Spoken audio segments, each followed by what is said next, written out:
소리 들려요?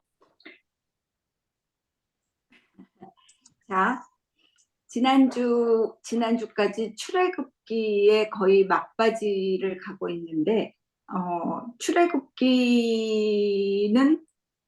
BC 몇 년경에 일어난 사건이라고 했지? BC 1440년경에 일어난 사건으로 거기서 BC 1400년에 가나안 땅에 이르기까지 40년 동안 광야에서 있었던 사건을 기록한 책이 출애굽기인데 그 이집트에서 하나님이 모세를 불러서 이집트로 보냈지. 이집트에서 어떤 사건들이 있었지? 바로한테 10가지 재앙을 내려서도 말을 안 듣다가 끝내 마지막에 유월절 사건이 있지. 그 유월절은 지금도 매우 중요하고 신약에서도 굉장히 중요한 사건이야. 그 유월절의 그 상황이 어떻게 됐지? 하나님께서 양이나 염소를 준비해서 잡아서 그 피를 문설주에 바르고 또 떡을 만들어서 그 피 먹고 지팡이를 짚고 허리띠를 짚고 이제 나갈 준비를 해라. 그리고 이집트 사람들한테 많은 보물들을 달라고 해서 뺏어서 갖고 나가자. 그래서 그날 밤에 곡하는 소리가 이집트 전역에 터져 나왔지만 그 유월절 양의 이 피를 바른 이스라엘 사람들의 저기는 죽음을 뛰어넘어갔다. 그래서 패스오버, 유월절이라는 사건이 있었고 그 사건을 두고두고 기념하라는 게 하나님의 명령이었어. 그래서 그 몇 명이 거기에서 나왔다고 그랬지? 이스라엘 민족이 70명? 60만 명으로 60만 명. 그렇지. 60만 명 거기다가 그거는 군대 나갈 수 있는 장정들을 센 숫자야. 주로 여기에서 숫자가 나오는 거는 이스라엘에 군대 갈 수 있는 성인 남자들 20세 이상의 60세까지의 성인 남자들을 센 거야. 그래서 전체적으로 보면 200만 명이 넘을 거라고 했어.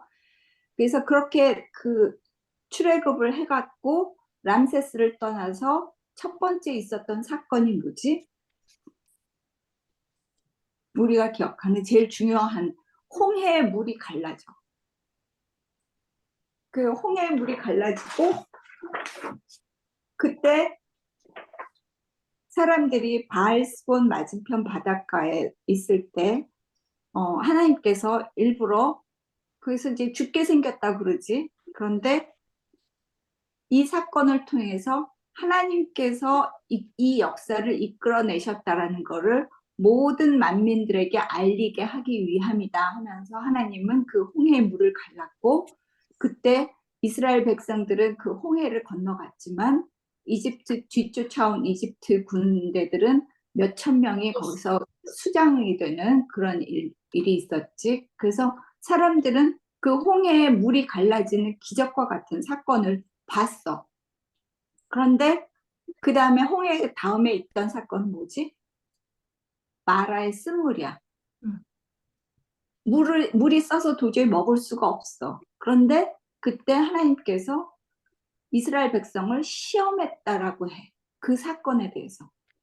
이스라엘 민족이 내가 얘기한 명령과 규례들을 지키는지 시험해 본 곳이다라는 말이 나.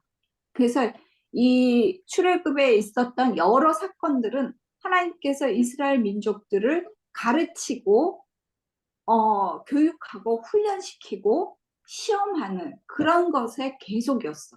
그래서 마라의 쓴물 사건 그리고 그 다음에 샘물이 있고 그 다음에 종려나무가 있는 엘림에 거쳐서 신광야에 들어갔어. 신광야는 시나이 반도 밑에 있는 데가 신광야야. 그 신광야에서 또 굶어 죽게 생겼다고 불평불만을 하니까 하나님께서 뭘 주셨지? 메추라기랑 만나. 메추라기와 만나를 주면서 그것 역시 하나님께서 시험을 해본 거야. 그래서 6일간 그 만나가 내릴 건데 7일 날에는 내리지 않겠다고 했는데도 주로 가는 사람들이 주우러 나간 사람들이 뭔가 시험에 빠진 거지. 여전히 사람들은 이스라엘 백성들은 수많은 기적들을 봤어. 6월절 사건 같은 것들은 정말 있을 수 없는 사건이었고 홍해의 기적도 그랬고 그런데 여전히 시험에 빠지고 불평이고 돌아가고 싶어하는 이스라엘 민족을 데리고 그 다음에는 르비딤이라는 곳에 가. 르비딤에 가서 어떤 사건이 있었지? 바위 쳐서 물 나와. 바위 쳐서 물이 나오는 그래서 그 물이 나오는 그 기적이 있었지. 지팡이로 바위를 쳐서 그리고 거기 르비딤에서는 아말렉과의 전투가 있었어. 최초의 전쟁이야. 아말렉이 쳐들어오는 것을 모세가 두 손을 펴고 기도해서 아론과 훌이 붙잡고 기도를 해서 아말렉 전투에서 이겼어. 그리고 그때 르비딤에 있을 때 모세의 장인인 이드로가 와서 행정 개편을 해줘. 그리고 그 다음 사건이 이제 신의 광야를 거쳐서 신의 산 기슭에 도착해. 그게 3월 1일이야. 며칠 날 떠났지? 람세스에서 떠난 건 1월 21일? 1월 15일. 1월 14일이 6월절이야. 6월절이고 그 다음날 떠난 거야. 그렇지. 그 밤을 6월절에 밤을 지나고 곡을 하니까 그 밤을 지내기도 전에 새벽에 이제 출발한 거지. 그러니까 한 달 반 만에 신해산 광야, 신해산 기슭에 도착했어. 그래서 그때 하나님께서 제안을 해. 너희가 내 명령을 따르고 내 지시와 이 규례를 잘 지키면 너희는 내가 선택한 백성이 되고 제사장 나라가 되고 거룩한 민족이 될 것이다. 그렇게 하겠느냐 할 때 백성들이 그러겠다고 대답을 해. 그래서 그때 하나님께서 십계명을 주시고 각종 법규와 율례를 줘. 그리고 그것에 대해서 시내산에서 언약을 맺지. 그래서 돌기둥을 12개를 갖다 놓고 또 번제와 호목제를 드리고 장로들 70인을 데리고 가서 시내산에 올라가서 함께 하나님과 더불어 먹고 마셨다고 그랬어. 그래도 하나님과 그들 사이에 어떤 문제가 없었어. 그리고 그 다음에는 하나님께서 일러주시기를 쭉 25장부터 이제 너희가 내가 거할 곳을 지어라. 어디에 거하겠다고 그랬어? 성막. 이스라엘 민족 가운데 그 200만 명의 무리들 가운데 하나님이 함께 그 광야를 가겠다고 하셨어. 그러면 하나님이 우리와 더불어 있으려면 그냥 있을 수가 없어. 하나님과 창조주와 피조물인 함께 공존할 수 있는 방법이 바로 성막이야. 그래서 성막을 짓는 방법들이 있는데 성막에 들어가는 기구들이 뭐 있었지? 성막을 보통 회막이라고도 하고 그 성막 울타리가 있으면 울타리 안에 성소가 있어. 성소는 지성소와 성소로 구분이 돼 있고 지성소 안에는 뭐가 들어있어? 언약궤. 언약궤가 있고 그 다음에 그 지성소 바깥의 성소에는 뭐가 있지? 순양단, 등잔, 진설병 상. 그치. 병을 떡을 얹어 놓는 진설병 상이 있고 등잔대가 있고 분향단이 있어. 그리고 그 성소 바깥의 회막들에는 뭐가 있지? 물 씻는 거랑 물두멍과 번제단이 있어. 번제단이 있고 그 다음에 여러 가지 그 기구들을 만들었지. 불 뜨는 재 뜨는 삽 뭐 그걸 불씨를 나르는 무슨 뭐 이런 것들을 쫙 만들고 그 다음에 제사장의 옷을 지으라고 했어. 옷을 짓고 그 다음에 제사장의 그것을 하나님께서 그 선택받은 제사장을 위임하는 위임식 준비를 하라고 했지. 그래서 거기에 대해서 다 보면 31장까지 보면은 다 그런 것들을 이렇게 이제 이렇게 만들고 그다음에 너희가 절기를 지켜야 된다 하고 절기에 대한 얘기도 하고 그 다음에 기술자는 누굴 세워라?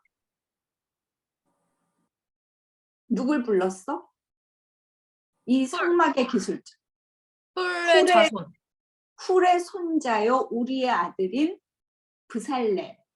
브살렐과 오홀리압. 그래서 그들에게는 하나님의 영을 채워줘서 지혜와 총명과 지식과 온갖 기술을 갖추게 한 거야. 현진이랑 수원이랑 재원이는 하나님의 영이 채워진 인재들이야. 그렇게 그렇게 생각해야 돼. 그래서 그들은 온갖 기술을 발휘해서 모든 것들을 만드는 것을 이제 시켰어. 자, 그렇게 해서 이제 그 모든 것을 일러준 다음에 하나님이 그것을 다 기록을 하게 했는데 그 증거판, 십계명 돌판과 그 모든 것을 적은 돌판을 모세에게 준 거야. 이게 31장까지 있었던 얘기야. 지금까지 이 모든 것들을 모세 보고 기록하라고 했는데 그 기록은 모세가 한 게 아니고 하나님께서 다 손수 돌판에 쓰셨어. 그래서 그것을 줬는데 모세가 거기 가서 시내 산에 올라가서 며칠 동안 있었어?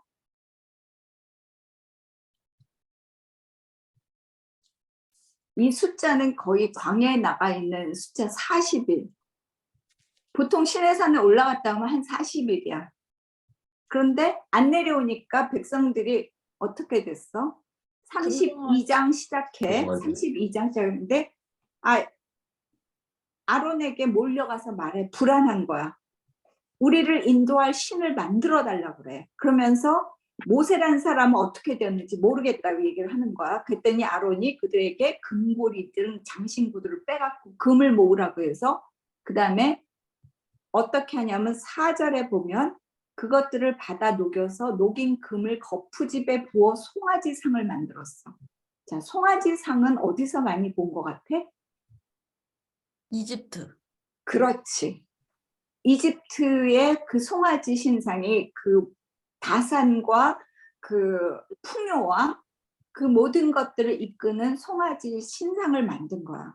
그리고 거푸집을 만들어서 부어 만드는 이 신상에 대해서 하나님께서는 계속 너희는 우상을 만들지 말라 할 때 부어 만드는 것들을 만들지 말라는 얘기를 많이 해. 그거는 왜냐하면 그 부어 만드는 신상들을 메소포타미아나 이집트에서 많이 만들었기 때문이야. 그런 신상들을 만들지 말라고 했는데 아론은 그새를 못 잡고 그 금송아지를 만들고 그 다음에 일찍 일어나서 번제를 드리고 화목제를 드리고 앉아서 먹고 마시고 일어나 흥청거리며 뛰놀았다라고 돼 있어. 6절에. 그랬는데 주님께서 시내산에서 모세한테 너 내려가 봐라. 지금 그들이 내가 명한 길을 빨리 벗어나 스스로 송아지를 만들고 절하고 제사를 드리고 있다. 이 얼마나 고집센 백성이냐. 10절 너는 나를 말리지 마라. 내가 노하였다. 내가 그들을 쳐서 완전히 없애버리겠다. 그러나 너는 내가 큰 민족으로 만들어주겠다라고 하나님이 약속을 해. 아브라함을 부른 것처럼 모세에게 그렇게 얘기를 한 거야. 그런데 모세는 주 하나님께 애원했어. 어떻게 애원을 해? 자기 생명체. 그 하나님 어떻게 이렇게 하시겠습니까? 하면서 지금은 생명책에서 지워달라고 이 얘기는 아니고 아니야? 여기서 뭐라고 그러냐면 하나님 이집트 사람들이 이렇게 이끌어내서 하나님이 우리를 이끌어낸 걸 이집트 사람들이 알지 않습니까? 그런데 이끌어 가다 말고 다 죽였다고 그 사람들이 하나님을 모욕하고 조롱할 것 아닙니까? 그러니 제발 진노를 거두시고 뜻을 돌이켜 이 재앙을 거두어 주십시오. 제발 아브라함과 이삭과 이스라엘을 기억하여 주십시오. 그 영원한 유산으로 삼겠다고 하신 그 약속을 기억해서 제발 진노를 거두어 주십시오 하고 애원한 거야. 그러자 주님께서는 뜻을 돌이키고 재앙을 거두셨어. 그리고 모세는 그 증거판을 들고 내려왔는데 하나님이 손수 만드신 거고 글자도 하나님이 손수 파면 새긴 건데 부셔버렸어. 화가 나서 그들이 숫송아지 주위를 돌면서 춤추는 걸 보자 화가 나서 산안을 내던져 깨트려 버렸어. 그리고 나서 그들이 만든 숫송아지 20절이야 가져다가 불에 태우고 가루가 될 때까지 빻아서 그것을 물에 타서 이스라엘 자손에게 마시게 했어. 그러고서는 아론을 추궁하지. 어떻게 형님은 이렇게 할 수가 있습니까? 그러니까 아론이 비겁하게 뭐라 그래? 백성들이 그렇게 얘기를 해서 핑계를 대지. 그런데 뭐라 그러냐면 금부치를 가져왔길래 내가 그것을 불에 넣었더니 숫송아지가 생겨난 것입니다. 이렇게 얘기를 해요. 그러니까 아론조차도 그 대표를 하나님께서 부르시고 하나님께서 그 대표로 세웠던 아론조차도 그렇게 남에게 그런 상황이 되면 백성들에게 핑계를 대고 자신이 모면하려고 하는 그런 죄악의 죄성을 보이고 있는 거지 여전히. 그래서 모세가 외쳐 이게 중요한 말이야. 26절 누구든지 주님의 편에 설 사람은 나에게 나오십시오. 그럴 때 누가 나갔어? 레위의 자손이 나갔어. 그래서 하나님께서 레위의 자손을 불러서 제사장 그 지파로 삼으셨을 수도 있어. 이때 레위의 자손이 모여서 저마다 자기 친족과 친구와 이웃을 닥치는 대로 찔러 죽여라 해서 3,000명쯤을 죽였어. 60만 명 중에 3,000명이면은 몇 프로야? 5%가 죽은 거야. 5%의 인구가 줄었어. 그리고 나서 이튿날 이제 내가 하나님께 가서 용서해달라고 빌겠습니다 하고 올라가서 계속 죄를 지었고 용서해 주십시오. 그리고 용서하시지 않으려면 용서 못 하시겠다면 내 이름을 생명책에서 지워주십시오. 이렇게 얘기한 거야.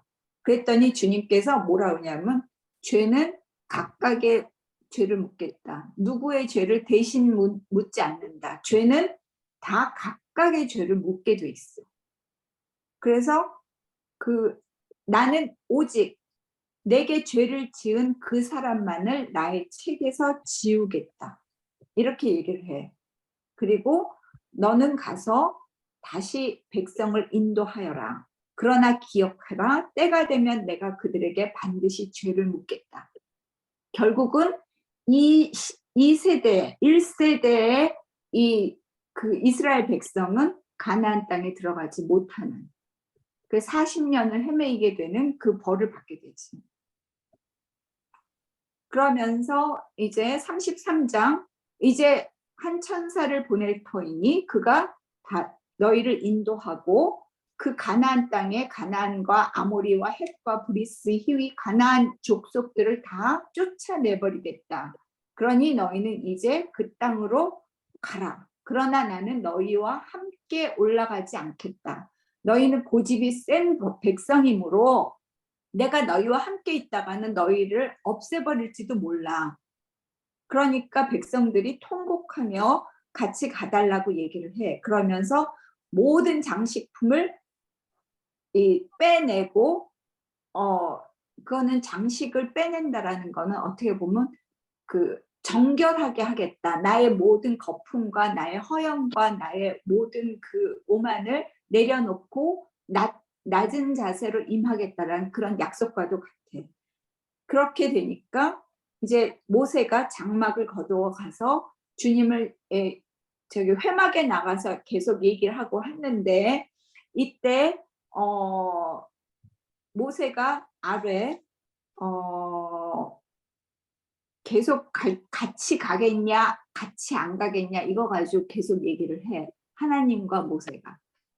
그런데 하나님은 뭐라고 하냐면 내가 너하고는 함께 가겠다. 그리고 너를 안전하게 하겠다고 하는데 모세는 여전히 중보해. 주님께서 친히 우리와 함께 가지 않으시려면 우리를 이곳에서 그 가나안 땅으로 보내지도 마십시오. 우리와 함께 가지 않으신다면 우리와 함께 계심으로써 이 중요해. 계속 15절, 16절, 16절, 17절까지 계속 하나님께 우리와 함께 가달라고 요청하는 모세야.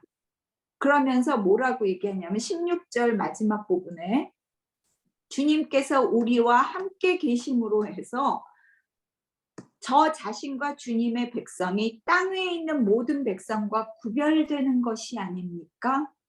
라고 모세가 얘기를 해. 이건 굉장히 중요한 말이야.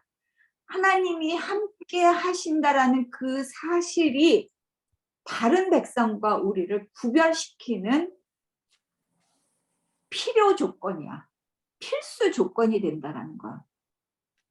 그래서 우리가 크리스찬이 다른 사람들과 구별되는 그 기본 조건은, 필수 조건은 하나님이 나와 함께 한다라는 그 사건이야. 하나님과 내가 함께 할 때만이 우리가 다른 사람과 구별되는 거야. 그랬더니 17절 드디어 내가 너를 잘 알고 또 너에게 은총을 베풀어서 네가 요청한 이 모든 것을 다 들어주겠다 했더니 그때 모세가 주님의 영광을 보여달라고 얘기를 해. 오히려 이제 그 징표를 보여달라고 얘기를 하지. 그래서 하나님께서 그 징표까지 다 보여주셨어. 34장으로 넘어가. 그래서 다시 한번 모세에게 말씀하시기를 돌판 2개를 깎아오라고 그래. 처음에는 첫 번째 돌판을 주실 때는 하나님이 다 준비했어. 그런데 두 번째는 모세대로 깎아오라고 그러지. 그리고 거기에다 하나님께서 새겨주겠다고 얘기를 해. 그러면서 다시 한번 이 모든 계약을 맺고 34장 10절에 보면 내가 이제 다시 너희와 언약을 세운다. 내가 너희 모든 백성 앞에서 이 세상 어느 민족들 가운데서도 이루어진 적이 없는 놀라운 일을 해 보일 테니 너희 주변에 사는 모든 백성이 그 일이 얼마나 두려운 일인지를 보게 될 것이다. 그렇게 얘기를 하면서 이제 명령을 또 한 7가지, 8가지 해. 첫 번째는 너희는 삼가 가나안 땅에 들어가 사는 사람들과 언약을 세우지 않도록 해라. 12절이야. 그들과 언약을 세우면 그것이 너희에게 올무가 될 것이다. 가나안 족속, 이방 족속들과 평화협정을 맺지 말라는 거야. 그런데도 나중에 여호수아서를 보면 그 가나안 땅에 들어가서 기브온 족속들과 속아서 평화협정을 맺게 돼. 그런데 결국 하나님께서 그들이 그렇게 언약을 맺고 평화협정을 생기면 그것이 너희에게 올무가 되니까 절대로 그들을 다 내쫓고 그들의 제단도 허물고 석상을 부수고 목상도 다 찍어버려라 했는데 이스라엘 민족은 기본 민족과 그것들을 맺을 뿐 아니라 산당도 그대로 놔뒀고 그 제단도 허물지 않았던 죄를 범해. 그리고 두 번째 거는 그들의 딸들과 결혼하지 말라 그래. 그들의 딸들은 저희 신들을 음란하게 따르면서 너희 아들들을 꾀어서 그 신들을 따르게 만들 것이다. 우상으로 인도할 것이라는 거지. 우리가 기억했듯이 야곱의 부인 라헬이 그 드라빔을 훔쳐가지고 가지고 나왔던 걸 기억하잖아. 그래서 그런 그 문화적인 어떤 것을 스며들어가는 거, 요즘 뭐 스며들다 이런 말 많이 하는데 문화적인 것 이런 것을 우리가 엄격한 기준을 세우지 않는다면 우리도 모르는 새에 설마 뭐 그 정도 가지고 이 정도는 융합해야 되는 거 아니야? 타협할 수 있는 문제 아니야? 하는 그런 것들이 하나님 앞에서는 그것이 어느새 죄에 빠지게 되는 올무라는 거야. 그리고 세 번째, 무교절을 지켜야 한다. 그리고 무교절이라는 거는 6월절 다음 일주일이 무교절이라는 거야. 무교절의 뜻은 뭐야? 승원? 무교절은 왜 무교절이라 그래? 몰라. 무교라는 거는 없을 무자 누룩교자 해갖고 발효시키지 않은 빵이야.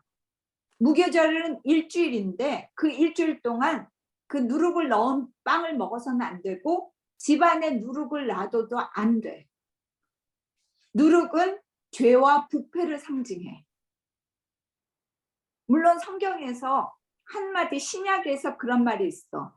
여인이 천국은 이와 같다. 예수님이 천국에 대한 비유를 하다가 천국은 이와 같다 하면서 마치 여인이 가루 서말 속에 누룩을 넣어서 그것이 온통 부풀게 만든 것과 같다라는 말을 한 적이 있어. 그때 말고는 누룩은 죄와 부패의 상징이야. 포장과 허영이고 사람들의 어떤 교만을 뜻하는 게 누룩이야. 그래서 무교절 7일 동안은 누룩을 치우고 누룩이 들어간 빵을 먹지 않아.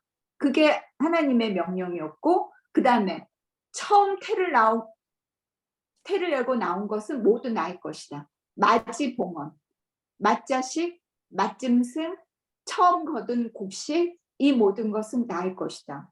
그렇기 때문에 너희는 그 6월절에서 내가 그 너희의 맞이들을 살려준 그 값을 치러야 한다. 그래서 성전세를 낸다고 얘기했었지 전에. 그리고 그 다음에 너희는 안식일을 성수해라. 그 다음에 7.7절과 수장절을 지키고, 그 다음에 25절 보면 희생제물의 피를 바치지 마라. 피를 꼭 이 희생제물의 피를 땅으로 돌리라는, 그러니까 피를 태우지 않아. 피를 속죄제 때는 가서 뿌리지만은 그 피는 다 제단 옆에 부어서 땅으로 돌려. 피는 생명이므로 그 생명은 돌려줘야지. 그것을 먹거나 마시면 안 돼. 그래서 이스라엘 사람들은 그 코셔 음식점에 가거나 이러면 그것이 엄격해서 계란을 이렇게 깼을 때 계란에서 핏자국이 있으면, 계란에 왜 유정란 같은 거 보면 핏자국이 있거든. 그거 안 먹어. 다 버려.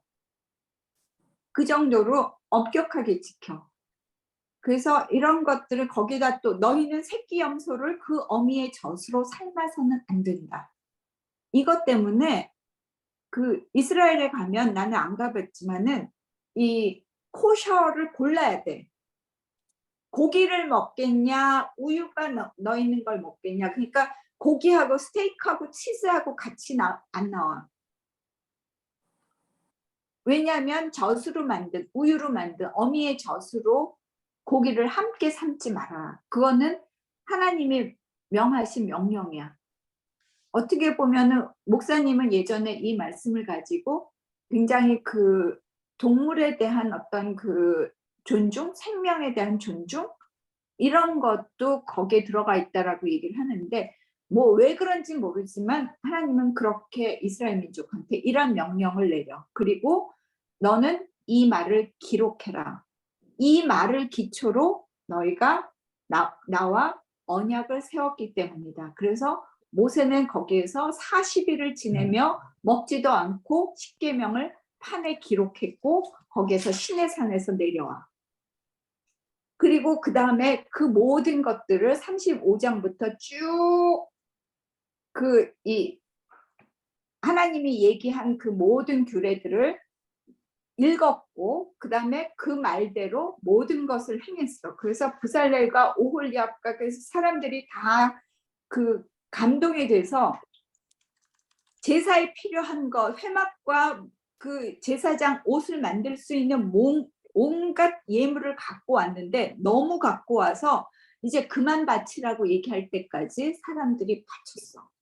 그래서 그걸로 이 성막을 만들고 언약궤를 만들고 떡상을 만들고 등잔대를 만들고 분향단을 만들고 번제단을 만들고 물두멍을 만드는데, 38장에 보면 8절에 물두멍을 놋쇠로 만들었는데 그것은 회막 어귀에 봉사하는 여인들이 바친 놋거울로 만든 것이다. 이럴 정도로 회막 어귀에서 봉사하는 여인들도 있었어. 남자들만 일한 게 아니라 그래서 이런 것들을 물자 명세를 쫙 적었어. 물자 명세를 성막 공사를 하면서 뭐가 얼마 들었다 하는 것들을 다 적었는데 그게 26절 보면 20살이 넘어서 인구조사 대상이 된 사람들이 60만 3,550명이었는데 한 사람당 반세겔씩 성소의 세켈로 반세겔씩 낸 셈이 되었다. 그러니까 성막을 만드는데 결국은 온 사람들이 자원해서 그 낸 예물들을 계산을 해보니까 결국 반세겔, 뭐라 그랬어? 반세겔이 성전세야. 1인당 한 사람의 성전세가 내는 그 양이 되었대. 그런데 그게 한 10만 원. 대충 이렇게 환산을 해보면 1인당 10만 원씩 했고 그것이 10만 원씩 하면 얼마가 되는 거냐? 한 600억? 600억의 돈이 되는 거지. 그만큼 굉장한 것들을 해낸 거야. 그리고 제사장이 예복을 만들었어. 내가 그 그림 하나 보낸 거 알지? 제사장의 복장은 하나님과 사람들 사이를 연결하고 중재자가 되어야 하고 지금까지 모세만 할 수 있었던 것들을 제사장이 할 수 있게 되는 지성소에 들어가서 하나님을 만날 수 있는 그 사람이기 때문에 특별한 복장이 필요하다고 하나님께서 주문 제작한 거야. 그래서 처음에 하얀 속바지와 하얀 속옷을 입어 허리띠를 매. 그 다음에는 겉옷을 입어. 푸른색의 겉옷이 있어. 푸른색의 겉옷을 입고 그 위에 에봇이라는 조끼 같은 걸 입어. 에봇이라는 조끼를 입는데 거기에는 가슴에 가슴 바지가 있어. 흉배 가슴 바지에 12개의 그 보석을 달아. 그 보석들은 다 하나하나마다 12지파를 상징해. 그리고 이 어깨 멜빵이 2개가 있는데 그 멜빵 위에 홍옥 2개를 붙여. 그 홍옥에는 12지파 이름을 새겨내 넣어. 그래서 홍옥이 그 어깨 멜빵에 있고 가슴에는 흉배를 다는데 그 가슴 바지 속에는 뭘 넣냐면 그 가슴 바지 속에는 우밈과 둠밈이라는 게 들어가. 우밈과 둠밈이라는 말 들어봤어? 그거는 제사장이 하나님의 뜻을 점칠 때, 물을 때 드는 거야. 하나님, 그 어떻게 했는지는 기록에 나와 있지는 않지만 그 우림과 둠밈을 가지고 하나님의 뜻을 알 수 있었던 거야. 그것으로 어느 게 나오냐. 그래서 우림과 둠밈 중에 우림은 하얀색 돌이고 둠밈은 까만색 돌일 것이다라고 추측한 사람들이 있어.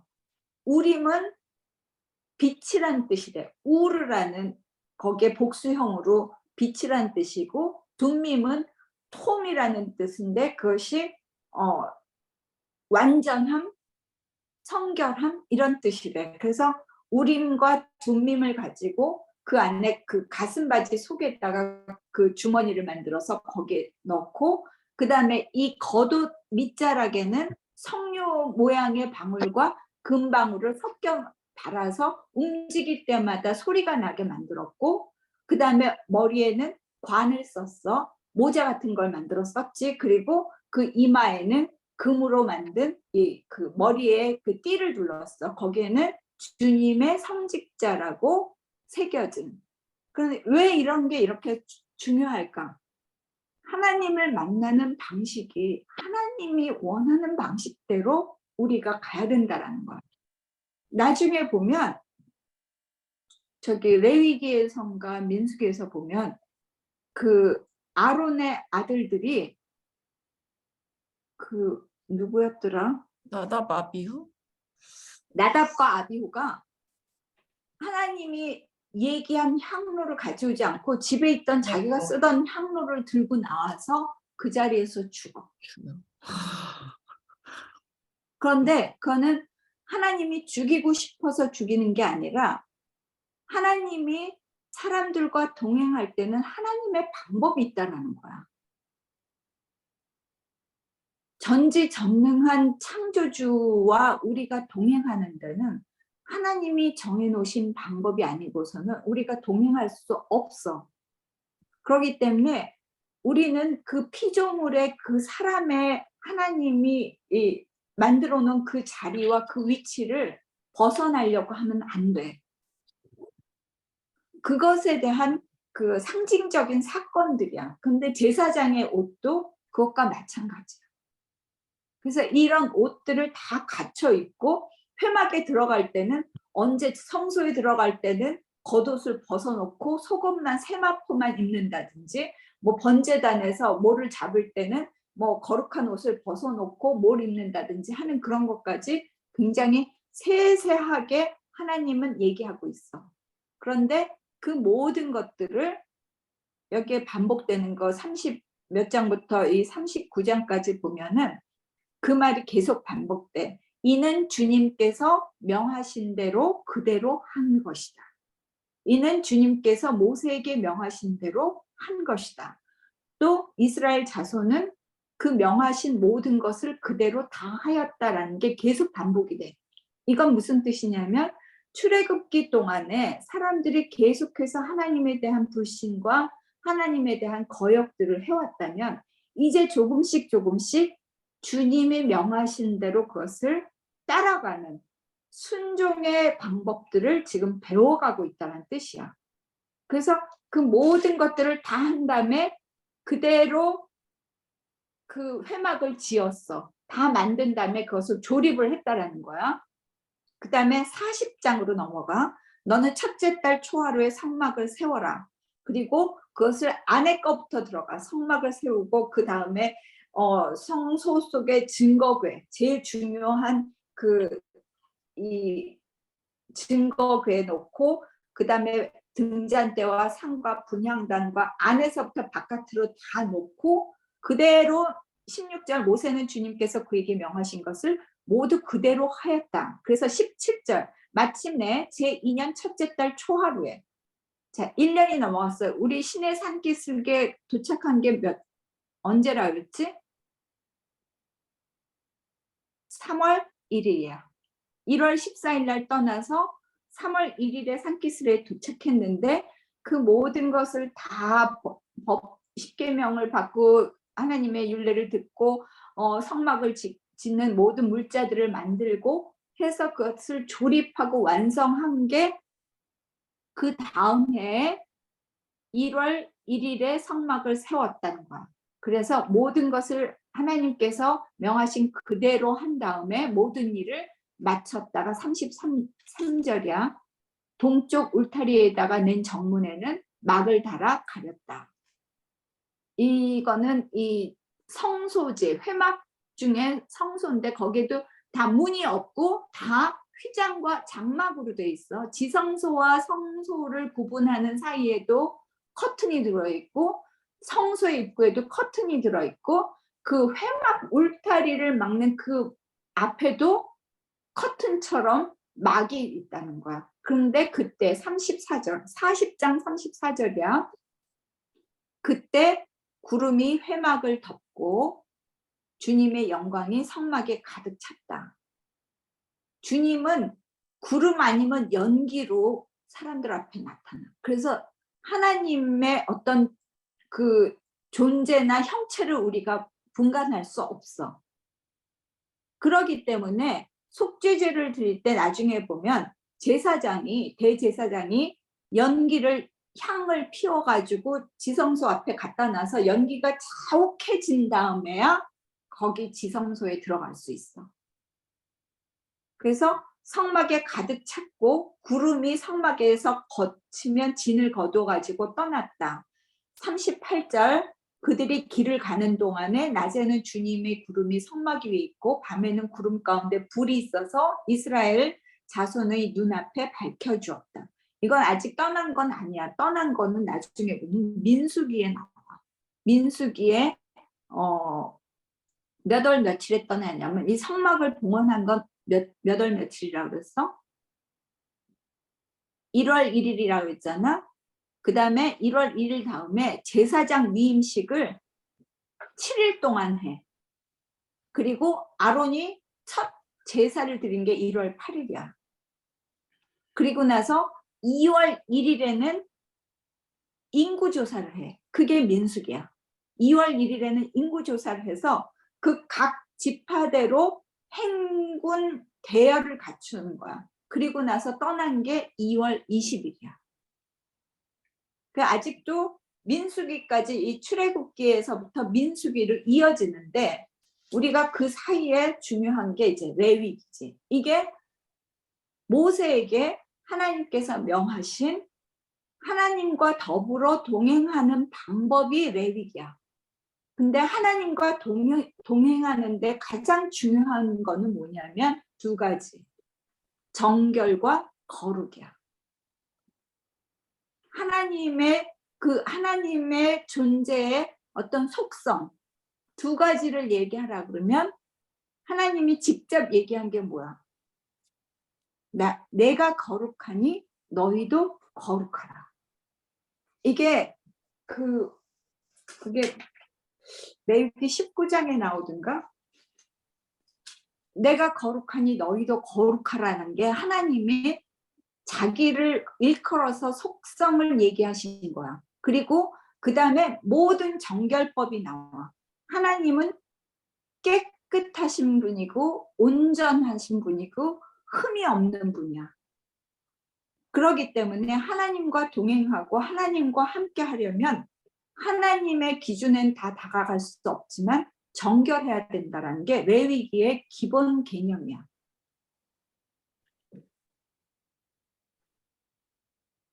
그래서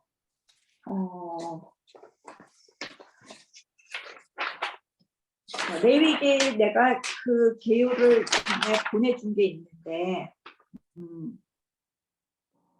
그래서 광야를 지나는 동안 하나님과 동행하기 위해서 이스라엘 백성들이 꼭 갖춰야만 할 것들에 대한 하나님의 말씀인데 그 기준이 뭐냐면 제사법과 정결법이야. 거룩한 하나님께 다가가기 위한 방법론이 제사법과 정결법인데 이 레위기 1장부터 10장까지는 그 제사법에 대한 얘기가 있다면 그 다음부터는 정결한 것. 그러니까 어떻게 보면은 하나님 앞에서 우리가 깨끗하게 살아가는 것이 있고 사람과 사람 사이에서 이 사회생활을 하면서 깨끗하게 지켜야 할 것들이 있고 또한 윤리적으로 도덕적으로 깨끗하게 지켜야 할 것들이 있어. 거기에 대한 정결법이 그 이후에 쭉 나오는 게 11장부터 27장까지야. 그래서 이 복잡한 제사법을 쭉 얘기를 하는데 1장부터 5장까지 처음에 나온 제사가 뭐지?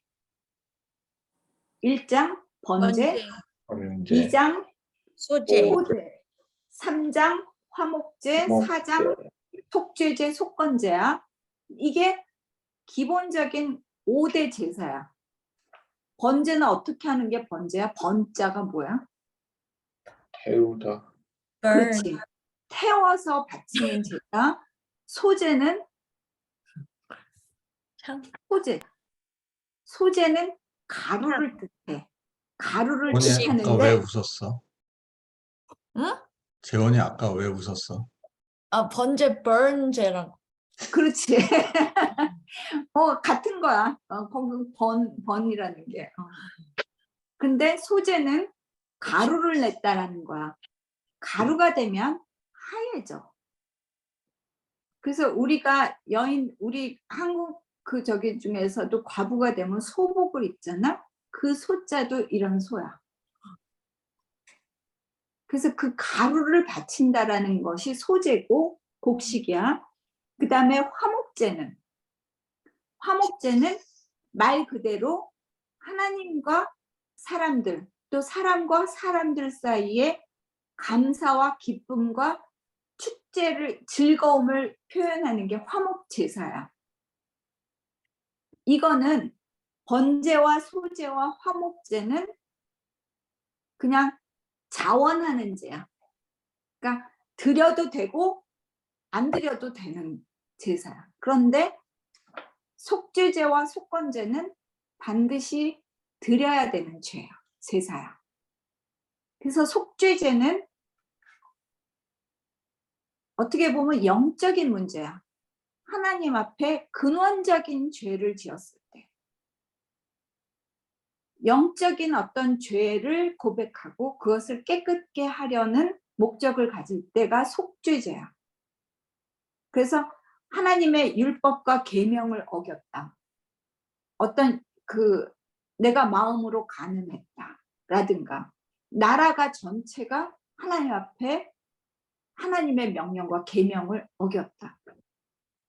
유월절과 절기를 지키지 않았다. 그래서 나라 전체가, 혹은 백성 전체가, 아니면 제사장 전체가 그들 단체의 죄를 속죄하거나 개인의 죄를 속죄하는데 굉장히, 그래서 이 속죄제는 sin에 대한 거고, 속건제는 guilt에 대한 거라고 얘기를 해요. 속건제는 뭔가 구체적으로 눈에 보이는 죄들이야. 그래서 거기에 대한 이 손해가 발생되고 침해되고 뭔가 그것을 보상하고 복구해야만 하는 죄에 대한 것들을 속건제라고 해. 그래서 그것들에 대해서는 속건제에서는 꼭 배상을 할 뿐더러 하나님께 잘못을 저질러서, 예를 들어서 성전의 기물을 파손했다든가, 아니면 무슨 내가 이 속죄제에 참여를 못했다든가, 유월절 절기를 지키지 못해서 성전세를 내지 못했다, 외국에 나가 있었다, 이런 거에 대해서 그것을 배상을 하는 거야. 거기에는 꼭 20%의 부가세가 붙어. 그래서 120%를 갚고 난 다음에 그 다음에 속건제를 드리는 거야.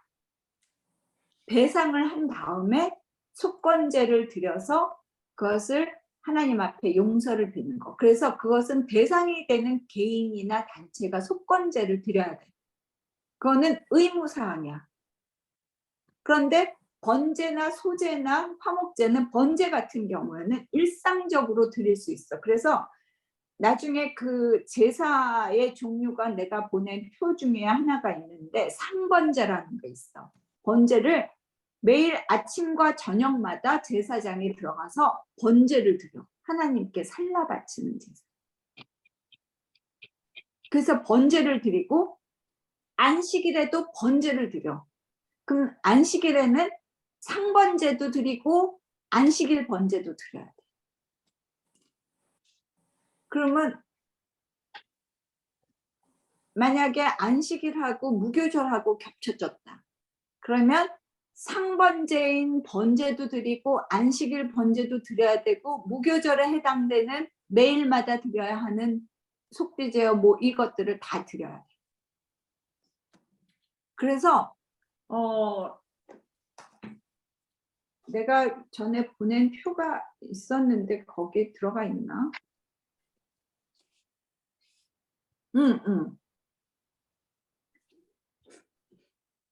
이 초록색 이 하나 성경에 보면은 매일 어린 양 2마리씩, 안식일에 2마리, 그러면 이제 그 가슴 4마리, 매월 월삭 그 번제를 드리려면 숫송아지 2마리, 순양 1마리, 어린 양 9마리가 돼. 7마리 드려야 되는데 매일 드리는 2마리까지 합쳐서.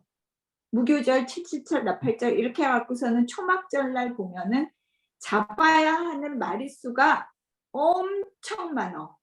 그래갖고 하루에 막 그 30몇 마리씩 잡고 막 이래야 돼. 그래서 6일 동안 7일 동안 잡아야 하는 게 막 200마리 이렇게 잡는다든지. 그게 이제 그 번제는 다 어떻게 하냐면 흠없는 수컷을 골라서 다 어떻게 하냐면 1장 4절 보면 제물을 바치려는 사람이 먼저 4절 중요해. 번제물의 머리 위에 자기의 손을 얹어.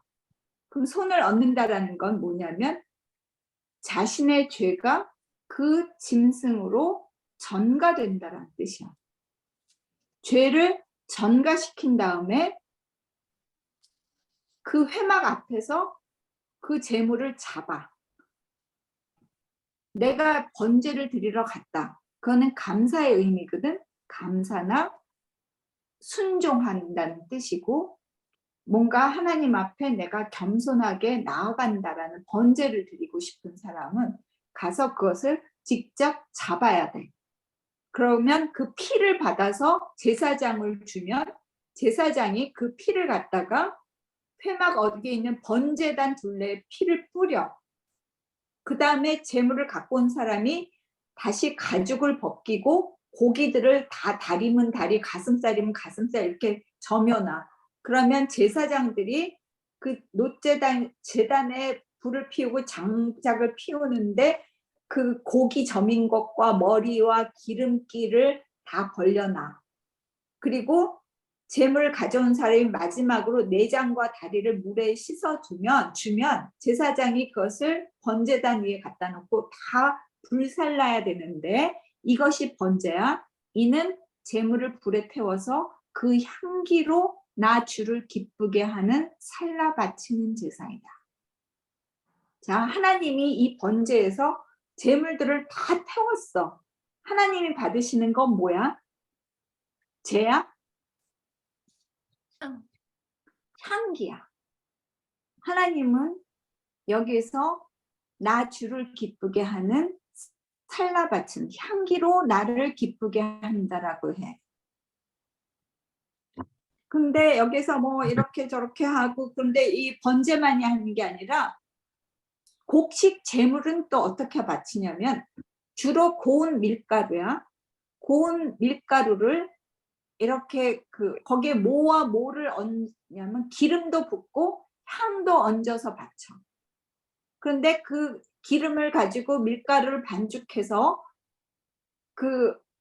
태우는 나중에 이제 떡을 만들어서 그것을 바치면 그것을 그 중에 일부를 떼어서 그것을 자기 몫으로 남겨놓고 그것을 이제 태워 살라 바치는데 거기에 화덕에 구운 것도 있고 빵 굽는 판에도 있고 무슨 냄비에다 굽기도 하고 뭐 이런데 거기에서 조금 떼어서 제단 위에 그 번제단 위에 놓고 불살라.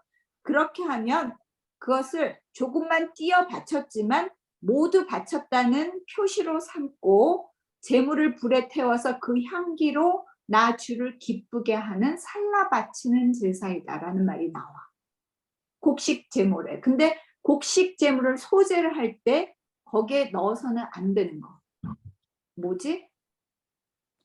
누룩과 꿀. 누룩과 꿀은 불살리지 말고 거기 해서 넣지 말라고 돼 있어. 그러나 꿀을 넣을 수 있는 건 화목제사에는 꿀을 넣어도 돼. 그런데 누룩은 절대 안 돼. 그리고 소제 때도 꿀도 안 돼. 거기에서 그냥 없이 나 주를 기쁘게 하는 향기를 내려놓는다. 근데 그거 반드시 소제물에는 소금을 넣어야 돼. 13절 보면 2장 13절에 보면 그 소금을 빼놓지 말아라. 네가 바치는 모든 제물에는 소금을 넣도록 하여라. 왜냐하면 그것은 언약이야. 하나님과 언약을 소금이라는 게 변치 않고 썩지 않고 부패시키지 않는 게 소금이잖아. 그래서 그 소재에는 반드시 소금을 넣게 돼 있어. 그래서 소금 언약이라고도 얘기해.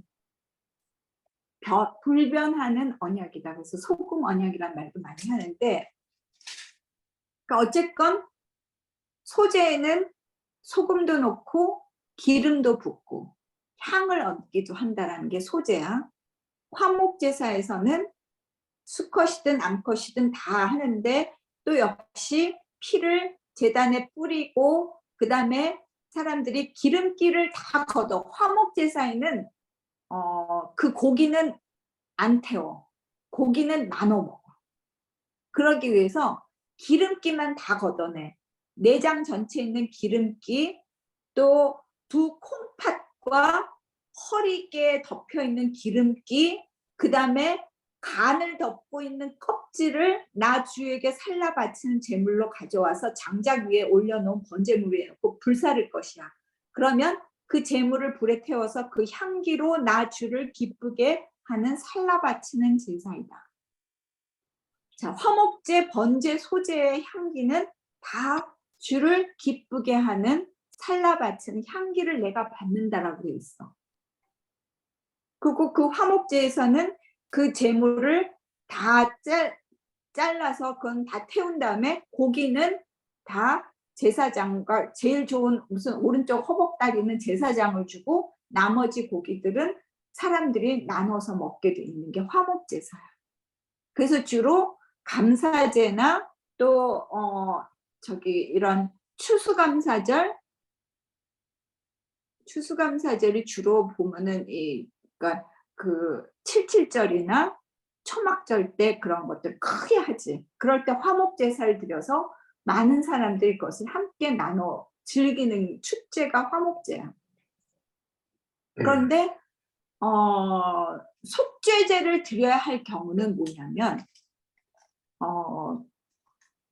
제사장이 죄를 지을 때 또 여러 가지 종류가 있어. 그래서 회중이 백성이 죄를 지을 때, 최고 통치자가 죄를 지을 때, 혹은 일반 평민이 죄를 지을 때. 그래서 각각의 속죄물이 달라.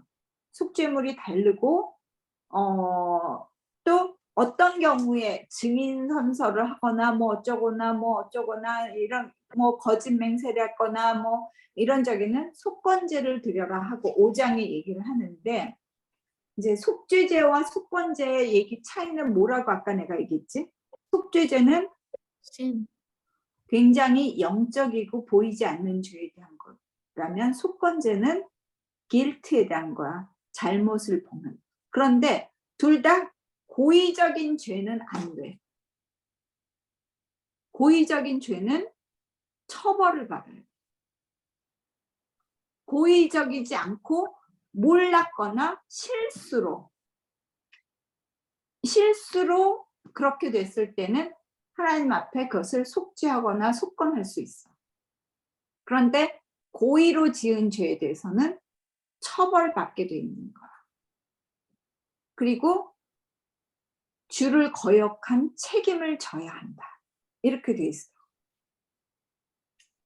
그래서 6장에도 보면은 이제 번제 드릴 때 아까는 번제는 이건 뭐고 소제는 뭐고 하고 설명을 했다면, 번제를 드릴 때 주의해야 할 거, 소제를 드릴 때 주의해야 할 거, 속건제물을 바칠 때 주의해야 할 거, 이런 게 쭉 나와. 근데 막 너무 복잡해. 그리고 어쨌건 피는 절대 먹으면 안 된다. 피와 기름기는 먹지 못한다라는 게 그 규정이야.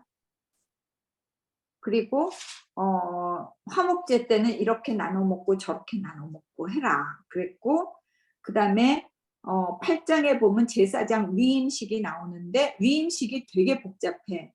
위임식 때는 막 그 속죄제도 먼저 속죄제를 드리고 그 다음에 번제 드리고 그 다음에 다시 또 그 기쁘게 하는 살라 바치는 제사 화목제를 드리고 7일간 그 위임식에 이 위임을 하는 제사를 드려야 돼. 그리고 9장 1월 8일 날 여드레째 되는 날에 모세는 아론과 그의 아들들과 장로들을 불러서, 이제 아론이 대제사장 위임식을 했기 때문에 아론이 이제 백성들을 위한 제사를 드릴 수 있는 자격이 된 거야. 이제서야. 그래서 이제 그 회중을 위한 속죄제를 드려달라고 얘기를 하지. 그래서 속죄제물과 화목제를 바칠 것들을 쭉 해서 아론이 쭉 속죄제물도 드리고 번제물도 드리고 화목제사를 다 드렸어. 그런 다음에 22절 보면은 9장 22절 아론은 백성을 보면서 양팔을 들어 그들에게 복을 빌어주었고, 이렇게 아론은 속죄제와 번제와 화목제를 다 드리고 내려왔다. 그럴 때 주님의 영광이 모든 백성 앞에 나타났는데 주님 앞에서부터 불이 나와. 그러니까 주님 앞이라는 건 성소를 얘기하는 거야. 성소에서 불이 나와 그 번제단 위에 번제물과 기름기를 불살랐고 모든 백성은 그 광경을 보고 큰 소리 지르며 땅에 엎드렸다. 이런 모양을 지금 처음 본 거야. 그런데 10장 그 아론의 아들 가운데 나답과 아비후가 아들이 4명이었어. 나답과 아비후가 첫 번째, 두 번째고 그 다음에 엘리아살과 이다말이 셋째, 넷째야. 그런데 나답과 아비후가 제각기 자기의 향로를 갖다가 거기에 불을 담고 향을 피워 주님께 가져갔다. 그러나 그 불은 주님께서 명하신 것과는 다른 금지된 불이었다. 주님 앞에서 불이 나와 그들을 삼키니 그들은 주님 앞에서 죽고 말았다. 그래서 주님 하나님 앞에 나아가는 방식을 하나님이 명하신 대로 지키지 않는다면 그거는 하나님이 진노해서 이 저기를 한다기보다는 방법이 틀리면 하나님 앞에 다가갈 수가 없는 거야. 우리는 죽음인 거야. 그러니까 어쨌건 이런 사건이 있었어. 그래서 이렇게 했고 그 다음에 11장부터는 정결한 동물과 부정한 동물들을 얘기를 쭉 있어. 그래서 뭐 땅에서 먹을 수 있는 동물과 먹지 말아야 할 동물들을 쭉 갈라놨어. 그래갖고 그 이스라엘 사람들은 돼지고기, 그 아랍 사람들도 그 돼지고기 안 먹잖아. 굽이 갈라진 것들은 부정하기 때문에 먹지 못한다고 돼 있어. 그리고 새 가운데서도 피해야 할 것, 독수리, 까마귀, 올빼미, 갈매기, 부엉이, 뭐 우리가 대부분 안 먹는 것들이야. 박쥐, 뭐 이렇고 벌레도 그렇고 뭐 이런 거 저런 거 쭉 얘기를 하는데 44절, 11장 44절 나는 주 너희의 하나님이다. 그러므로 너희는 몸을 구별하여 바쳐서 거룩한 사람이 되어야 한다. 내가 거룩하니 너희도 거룩하게 되어야 한다. 나는 너희의 하나님이 되려고 너희를 이집트 땅에서 데리고 나온 주다. 내가 거룩하니 너희도 거룩하게 되어야 한다. 자, 이거는 정결한 이 하나님이 얘기한 먹는 음식, 깨끗한 동물과 깨끗하지 못한 이 모든 것은 하나님의 기준이야. 하나님의 기준에 맞추는 것이 결국은 거룩한 하나님 앞에 우리가 나아갈 수 있는 방법인 거야. 그래서 그것은 지켜야 하는 예인데 그 다음에도 계속 그 사람들이 아까는 먹는 것에 대한 짐승에 대한 깨끗함과 부정함을 얘기했다면 지금은 사람에게 뭐 애를 낳았을 때 피부병이 생겼을 때 뭐 병이 생겼을 때 환자가 어떻게 해야 한다 하는 그런 것들, 환자를 정결하게 만드는 법. 왜냐하면 200만 명이 움직이고 있기 때문에 그 사막에서 물도 없지, 제대로 씻지도 못하는 데서 제일 많이 생기는 게 피부병일 거고 각종 그 전염병이 있을 때 그것을 깨끗하게 그 관리하기 위한 어떻게 보면 사회법일 수도 있어. 지금 우리가 코로나 시제 마스크 써야 된다는 것처럼 또 손 뭐 저기 할 때 만지지 말아야 되고 악수하지 말아야 되고 뭐 이런 것처럼 그런 예식을 쭉 하는 게 14장 뭐. 그런데 만약 부정하게 되면 곰팡이가 생긴다든지 장막에 그런 곰팡이가 저기 한다든지 하면 그것을 어떻게 정결케 하느냐 하는 것들을 쭉 얘기가 나오고 남자한테 병이 걸린다, 여자한테 병이 걸린다 뭐 이런 얘기들은 이제 정결법 중에 하나야. 그런 것들을 쭉 얘기한 다음에 16장이 중요해. 16장은 읽어야 돼. 자, 나답과 아비후가 죽은 뒤에 주님께서 모세에게 말씀하셨다. 너는 죽지 않으려거든. 보통 때 그 거룩한 곳, 지성소를 얘기하는 거야. 거기에 함부로 나가지 말아라. 내가 구름에 휩싸여 있다가 그 덮개 위에, 속죄제의 덮개 위에 나타나기 때문이다. 그렇기 때문에 3절, 16장 3절 아론이 거룩한 곳, 그 지성소로 들어가려고 하면 다음과 같이 해야 한다. 숫송아지 1마리와 순양 1마리, 숫송아지는 속죄제물이고 순양 한 마리는 번제물로 바쳐야 돼. 그 다음에야 비로소 그것을 다 바친 다음에야 백성들을 위한 속죄제물 순염소 2마리와 번제물 순양 1마리를 받아서 다시 속죄제를 지내야 돼. 처음에는 자신의 속죄를 위해서 숫송아지와 순양을 바치는데 그 다음에는 백성들을 위한 속죄 제물과 번제물을 받아서 7절 순염소도 2마리를 끌어다 놓고 순염소의 제비를 뽑아 주에게 바칠 염소와 아사셀에게 바칠 염소를 결정해야 한다. 자, 예수님을 이 아사셀의 염소에 비교하는 말이 신약에 굉장히 많아요. 제일 처음에 나오는 게 세례 요한이야. 세례 요한이 예수님이 지나가는 것을 보고 뭐라고 얘기하냐면 보라 하나님의 어린 양이로다. 하나님의 버림받은 어린 양이로다. 이렇게 얘기를 해. 그걸 몇 번 얘기해. 이게 그 중에 나오는 얘기가 이 아사셀 염소야. 그러니까 이게 굉장히 특이한 건데 이 주의 몫으로 뽑힌 순염소 1마리, 염소 2마리를 갖다가 1마리는 속죄 제물로 바쳐.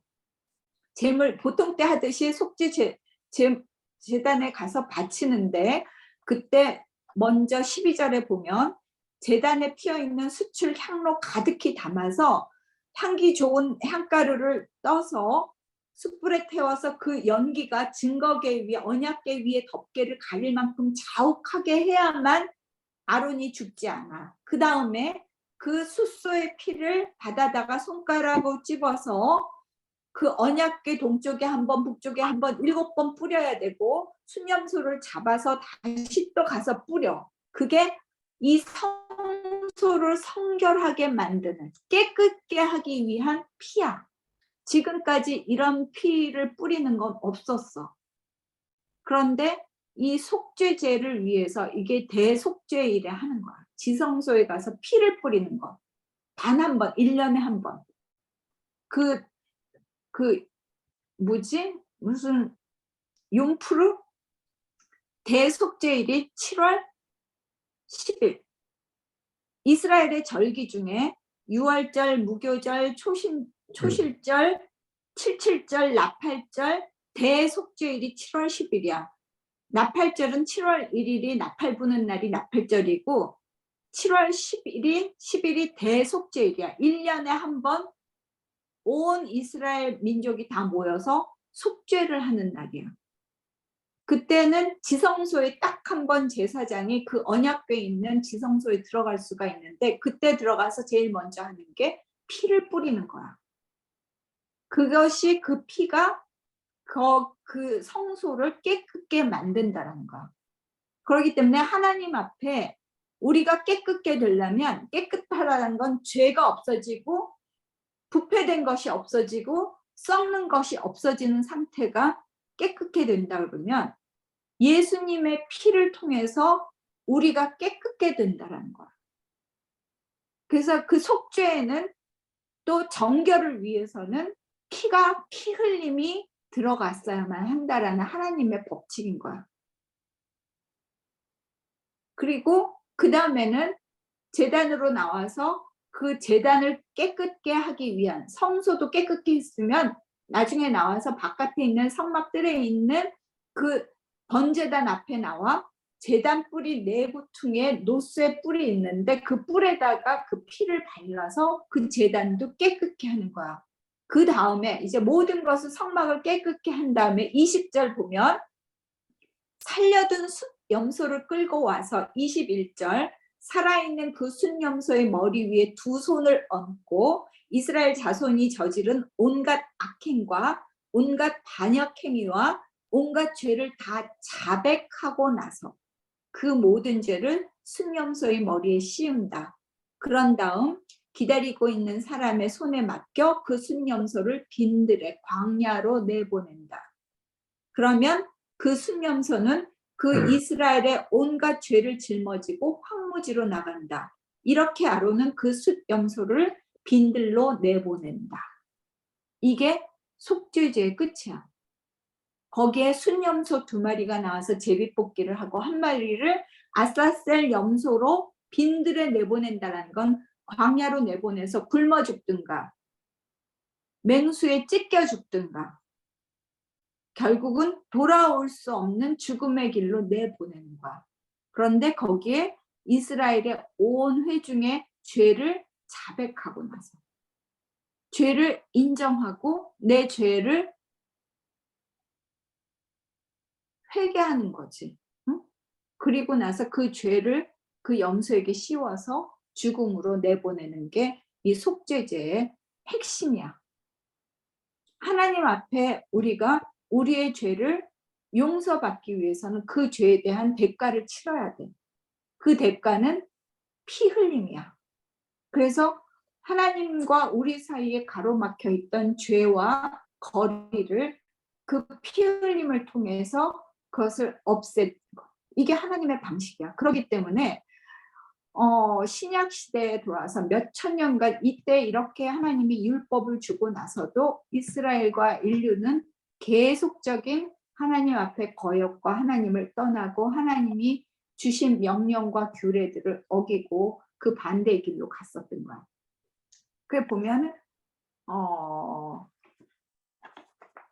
그 사사기에 보면은 사사기 맨 마지막 장에 그런 말이 나와.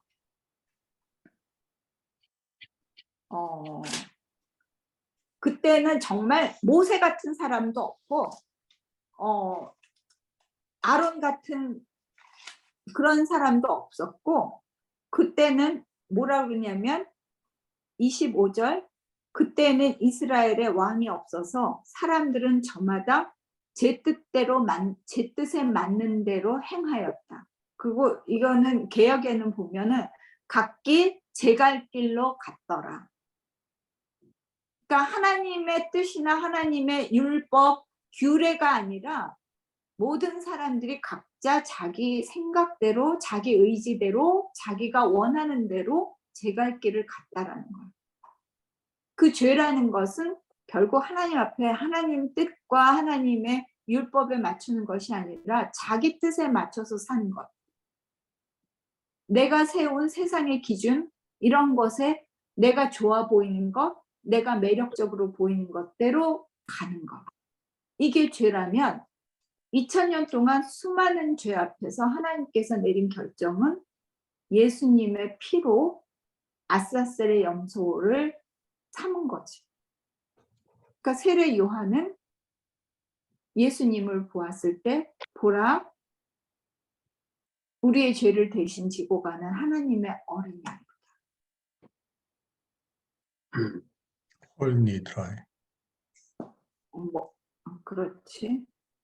어쨌건 이렇게 해서 이 16장은 굉장히 중요한 절이었어. 그리고 그때 이 초막절에 대한 그 다음에는 이 속죄제를 한 다음에 너희가 스스로 고행을 하는 날이니 아무 일도 해서는 안 된다. 그래갖고 아랍 사람들도 이슬람도 같은 이 성경 모세오경이 성경이거든. 그래갖고 속죄일이 되면 채찍으로 자기 몸을 때려. 그런 거 지금도 해. 아랍 사람들 수니파, 시아파 있으면 그 행사에 그 욤 키프루 날이 되면은 이 스스로 고행을 하는 날이니라는 내가 죄인이다라는 것을 자백하는 날인 거야. 그러니까 채찍으로 자기를 때리고 다녀서 피가 철철 흘리면서 다니는 그런 게 다큐멘터리에 나와. 그런 날이라는 거지. 그 다음에 죽은 고기는 먹지 마라, 피는 생명이니 먹지 마라, 이런 게 생물의 그 17장에 보면 11절 생물의 생명이 바로 피 속에 있기 때문에 피가 바로 생명을 지니고 있기 때문에 그것을 먹으면 그를 백성에게서 끊어버리겠다. 피가 생명이기 때문에 그 피를 통해서 죄를 속할 수 있는 거라는 뜻이야. 논리적이지 않나? 응? 우리에게 피를 먹지 말라고 얘기하는 거는 피가 곧 생명이기 때문이고, 그렇기 때문에 그 피 흘림이 죄를 대속할 수 있는, 그래서 생명을 구할 수 있는 힘이 있다라는 거야. 그래서 그런 얘기들을 쭉 뭐 근친상간하면 안 되고 모두 안 되고 뭐 이런 얘기가 쭉 나와. 그리고 19장에 보면 거룩한 백성이 되어라는 말이 또 나와. 거기에 보면은 19장 2절 너희 하나님인 나 주가 거룩하니 너희도 거룩해야 한다. 그리고 이제 십계명 같은 말이 또 나오지. 어머니와 아버지를 공경하고 안식일을 지키고 우상을 의지해서는 안 된다. 그리고 이 제물을 가지고 올 때, 제사를 드릴 때는 그 제사를 나 주가 기뻐 받게 드려라. 즐겁게 받게 드려라. 우리가 예배를 드리거나 헌금을 하거나 기도회에 참석하거나 우리가 이 말씀 앞에 공부를 할 때 기쁜 마음으로 기꺼이 하나님이 즐거이 받게 드려라는 얘기야. 그리고 9절 보면은 곡식을 거두어 드릴 때 떨어진 이삭을 거두지 마라. 그거는 가난한 자, 약자들을 보호하기 위한 하나님의 법이야. 가난한 사람들과 나그네 신세인 외국 사람들이 죽게 그것들을 남겨두어야 한다. 그리고 도둑질 하지 말라. 거짓 맹세하지 말라. 탐하지 말라. 또 품꾼을 쓸 때 그 품값을 다음날 아침까지 미루면서 밤새 네가 가지고 있으면 안 된다. 심지어 그런 얘기가 있어. 겉옷을 담보로 잡고 돈을 꾸어줬으면 저녁이 지날 때까지 그 사람이 갚지 못하면 그 겉옷을 돌려주라는 법도 있어. 왜냐하면 그 겉옷은 이불이자 너무 가난했기 때문에 그것이 굉장한 재산이야. 만약 그 겉옷을 돌려주지 못하면 그 사람이 이 사막의 그 밤에 그 차가운 기운이 떨어질 때 얼어 죽을 수도 있기 때문이야. 그래서 하나님의 법들은 그 가난한 자나 약자들을 보호하는 법들이 굉장히 많아. 그리고 재판할 때 공정하게 재판해서는 안 된다. 가난한 사람이라고 두둔해서도 안 되고 세력이 있는 사람이라고 편들어서도 안 돼. 이건 공정해야 된다는 거야. 그리고 헐뜯는 말을 퍼뜨리고 다니지 말라. 그리고 남의 생명을 위태롭게 하면서까지 너의 이익을 보려 해서는 안 된다. 그리고 18절 너는 너의 이웃을 내 몸과 같이 사랑하여라. 나는 주다. 뭐 이런 얘기들이 사회법이지. 사회법들을 쭉 나오는데 그 다음에 19장 26절에 보면은 너희는 점을 치거나 마법을 쓰지 못한다라는 말이 있어. 그리고 문신을 새겨서는 안 된다. 또 31절 너희는 혼백을 불러내는 여자에게 가거나 그러니까 그 영매 같은 거지. 점쟁이를 찾아가서는 안 된다. 그것들이 너희를 더럽히기 때문이다. 그래서 실제로 이런 죄를 범한 사람이 있지. 누구지? 성경 속에 사울 왕이 그랬어. 사울이 전쟁에 나가서 계속 지고 막 별의별 짓을 다 하는데 법궤를 이고 나가도 지고 이러니까 초조해진 나머지 그런 이 혼백을 불러내는 여자한테 가가지고 사무엘을 불러달라고 그래. 그러니까 사무엘인지 모를 저기가 나와서 하나님이 막으시는데 왜 나를 불러냈냐 이런 얘기를 하지. 그리고 당신은 이미 하나님의 저기가 떠났다라고 얘기를 해. 그리고 사울은 나가서 아들과 더불어 전사하지. 그 전쟁에서 죽고 말아. 그런데 이렇게 혼백을 불러내는 일을 해서는 안 되는데 사울 왕이 그래. 20장에도 또 나와. 6절에 어느 누가 혼백을 불러내는 여자와 마법을 쓰는 사람에게 다니면서 음란한 짓을 하면 나는 진노하여 백성에게로부터 끊어지게 하겠다. 뭐 이런 얘기들 쭉 나오고 거기도 또 26절에 나 주가 거룩하니 너희도 나에게 거룩한 사람이 되어야 한다. 나는 너희를 골라서 뭇 백성 가운데 골라서 나의 백성이 되게 하였다. 자, 우리는 엄마 아빠가 교회 다니다 보니까 어쩌다 보니까 이렇게 그냥 끌려서 교회 나갔다? 그것도 하나님이 부르신 거야. 그것조차도 현진이 어쩌다 보니까 결혼을 해가지고 장모님이 헌역 공부 하자고 해갖고 그냥 끌려서 공부하게 됐네? 그것도 하나님이 부르신 거야. 나는 그냥 하나님의 도구야. Good for you. 그러니까 하나님이 뭇 백성 가운데 현진이를 고르고 승원이를 골라서 하나님의 백성으로 삼으신 거야. 우리는 다 그렇게 부름받은 사람들이야. 나야말로 모태신앙이지. 어렸을 때부터 교회 나가서 할 수 없이 교회 다니고 주일학교에서 성경 공부하고 계속 나도 모르는 사이에 세례받고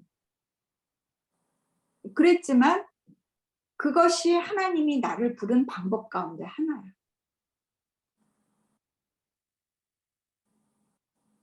그래서 이런 점에서 그래서 하나님께서 내가 너를 불러서 내가 내 백성으로 삼았는데 너는 내가 선택받은 백성이요 제사장 나라요 거룩한 민족으로 내가 너를 불렀다라고 하나님은 계속 얘기하고 있는 거야. 그러니 내가 거룩하니 너희도 거룩하라. 여러 절기들이 나와. 자, 절기들을 볼까? 23장에 보면 여러 절기들이 있는데 안식일에는 반드시 쉬면서 성회를 열어야 돼. 예배를 보는 거지. 교회 모여서 예배를 보는데 어떤 일도 해서는 안 된다. 자, 이 구절 때문에 신약에서는 바리새파와 이 서기관들이 대제사장들이 몰려와서 예수가 안식일날 병 고쳤다. 제자들이 이삭을 따먹었다 하는 거 가지고 시비를 붙지. 안식일에 해서는 안 되는데 왜 그렇게 함부로 하느냐 하고 그 질책을 하니까 예수님께서 내가 병을 고치고 아픈 자를 살리고 죽은 자를 살리는 것이 무슨 너에게 문제가 되느냐 하고 얘기를 하지. 하물며 너희는 위선자가 소가 아파도 그것을 구하려 뛰어나갈 것들이 그렇게 얘기를 하지. 너희 우리 안에 있는 뭐가 짐승이 아프면 그것을 살리려고 하면서 사람이 병들어 있고 수십 년간 그 앞을 보지 못하고 안진뱅이로 있는 자들을 내가 살려기로써니 안식일의 주인이 곧 나다라고 얘기를 하시지. 안식일에 이런 규정이 있어. 그 다음에 6월절은 5절 1월 14일 해질 무렵부터 6월절을 지켜야 하고 15일부터는 7일간 무교절이야. 그래서 7일 동안 무교병을 먹고 첫날과 일곱째 날에는 성회를 열어. 그때도 아무것도 해서는 안 된다. 자, 예수님이 신약에 돌아가신 날 그 마지막 만찬이 6월절 바로 전날이었어. 그리고 예수님이 돌아가신 날이 6월절 날이야. 6월절의 어린 날. 6월절에 드리는 이 속죄물이 예수님이었어. 그리고 사흘째 되는 날 다시 살아나셨다 그러잖아. 그러면 그날이 언제일까? 무교절에 해당되는 날이겠지. 만약 금요일에 돌아가셨다 그러면 토요일부터 무교절인 거야. 토요일부터 무교절인데 토요일 첫날은 아무것도 해서는 안 돼. 그래서 이튿날인 일요일날 아침에 여인들이 그 무덤에 찾아가. 여인들이 향료와 향유를 가지고 예수님께 그것을 발라드리려고. 미처 돌아가신 6월절 날에는 그것을 하지 못했기 때문에 그 향유를 가지고 일요일날 아침에 갔는데 어떻게 됐어? 무덤이 열려 있고 예수님의 시신이 없어진 거지. 이 유월절과 무교절이 그렇게 연이어 있다라는 거야. 그리고 그 유월절에 이 저기가 무교절이 되면 아무것도 해서는 안 되기 때문에, 그러기 때문에 예수의 시신도 빨리 내린 거야.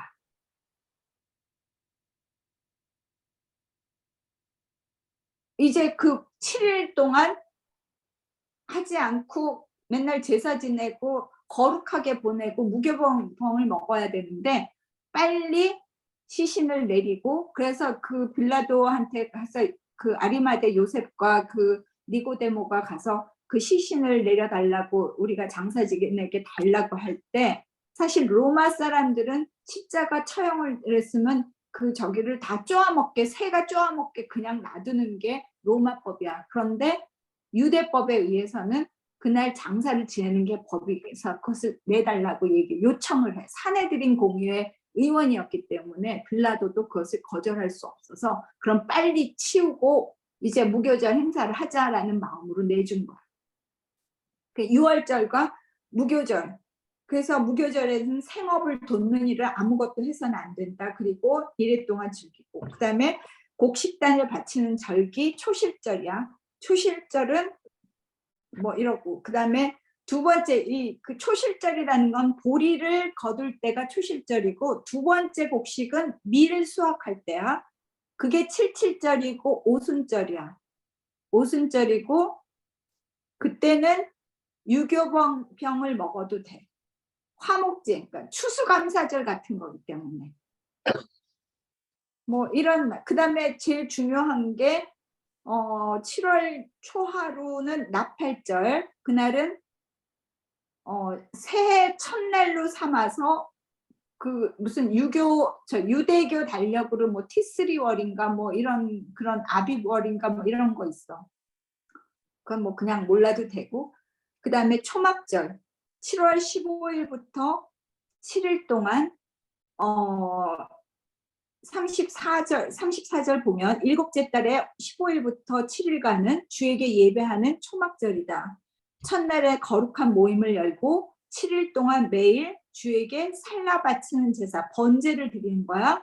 그리고 여덟의 날에는 다시 거룩한 모임을 열고 살라 바치는 번제를 드려야 한다.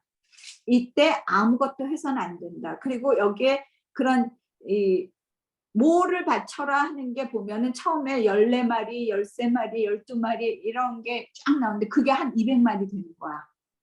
그럼 생각을 해봐.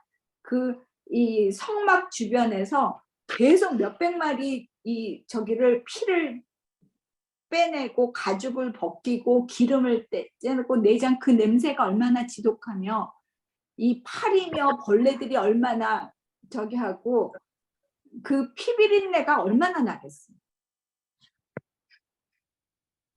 이런 제사를 지금도 지내라면 지낼 수 있겠어?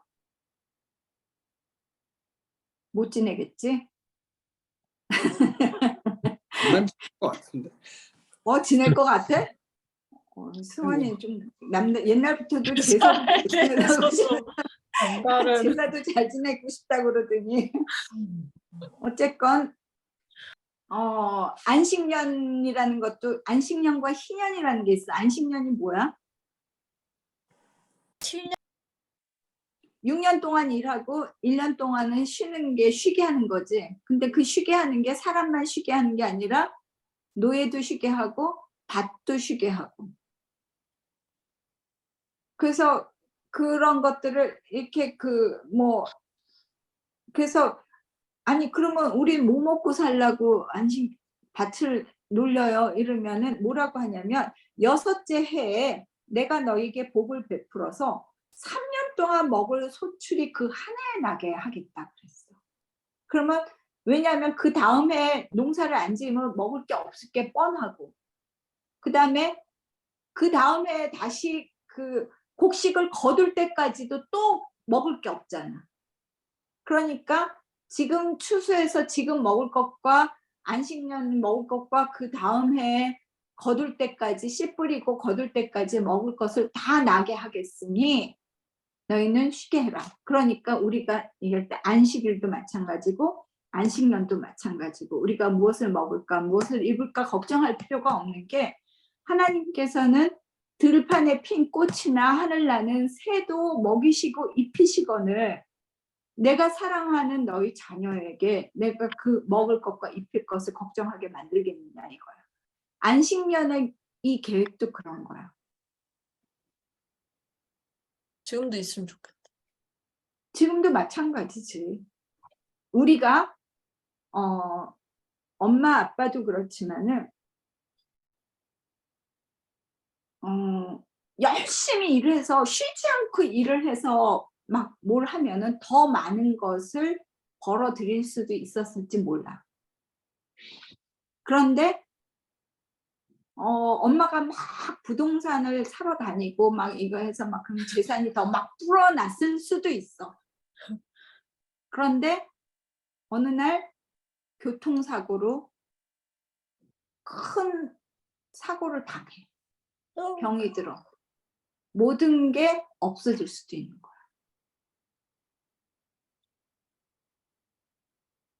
그리고 어떤 사람은 계속 선교 다닌다고 그 폴 아버지 같은 사람은 다 교수하다가 말고 재산 다 정리해서 외국 가서 선교 활동한다고 막 그런단 말이야. 그렇다고 해서 자식이 먹을 게 없고 굶어 죽느냐? 전혀 안 그래. 엄마, 할아버지, 할머니가 그 중국에서 용정에서 살다가 병원 다 저기 하고 금덩이 바꿔가지고 내려오다가 다 빈손으로 와가지고 여기 김포에서 작은 병원을 차렸을 때 그때부터는 전혀 그 젊었을 때 용정에서 그 2층인지 3층인지 그 빌딩 제일 높은 빌딩을 사서 부동산 축제를 했던 할아버지 할머니가 이 시골에 와서 집도 건물도 땅도 다 교회에 바치고 아무것도 남기지 않고 떠나셨지만 아버지가 일찍 돌아가시고 이랬지만 우리 사남매가 어디 가서 꾸거나 빌리거나 한 적 없고 공부하고자 할 때 공부 못한 적 없어. 그리고 지금도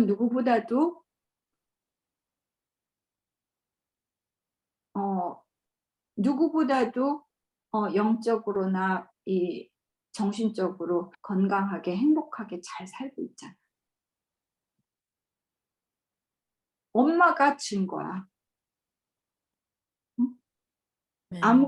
아무것도 없어서 엄마 고등학교 때 아버지가 갑자기 돌아가시고 아버지가 부도내서 그 회사가 망한 다음에 1년 후에 이 고혈압으로 갑자기 돌아가셨을 때 그 부도가 났을 때 그 정릉에 있던 2층 집 다 딱지 빨간 딱지 붙여가지고 우리가 갚아야 할 빚이 그만큼 많았었던 거야. 엄마는 아버지가 돌아가시니까 가을에 그 8월에 아버지가 돌아가시고 9월 달에 수학여행을 간다고 수학여행비를 내라고 그러는데 내가 이걸 수학여행을 가겠다고 하는 게 얼마나 철없는 일일까 싶어서 그 말을 엄마한테 못했어. 그랬더니 이제 이모가 그 얘기를 듣고서는 이 바보같이 무슨 수학여행을 못 가 하면서 얘기를 해서 수학여행을 갔지만 그 당시에 엄마의 심정은 그랬어. 앞으로 내가 무엇을 먹고 무엇을 입으면서 나는 과연 대학을 갈 수 있을까? 나는 과연 내 꿈을 펼치며 살아갈 수 있을까? 라는 것에 대한 두려움, 불안함, 알 수 없는 미래 이런 거였지만 지금 와서 돌이켜보면은 그 모든 것이 은혜로 모든 것을 이루어왔어. 아멘. 그렇기 때문에 이 안식년이나 이 희년이라는 거, 심지어는 희년이라는 건 뭐야? 49년이 지나고 77 곱하기 49가 지나고 50회 되는 날에는 모든 소유를 제자리로 돌려. 원래 주인에게로 돌려주는 희년제도야. 그래서 모든 빚도 탕감하고 모든 게 없던 걸로 되고 이 주인이 돈이 없어서 팔고 누구한테 빌려주고 했던 것도 그 값이 희년을 기준으로 그 값을 매겨. 아, 희년이 돼서 30년, 이게 30년이 남았는데 그럼 그 30년에 대한 값을 어차피 돌려줘야 되니까. 그렇기 때문에 이 소유에 대한 개념은 뭐냐면 빌려 쓰는 하나님의 것을 내가 빌려 쓰고 있다라는 개념이지 영원히 내 것이라는 개념은 아니야.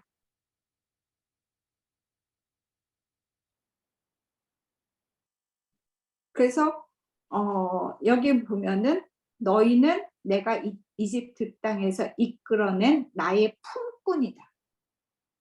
이스라엘 자손은 나에게 속한 나의 품꾼이기 때문에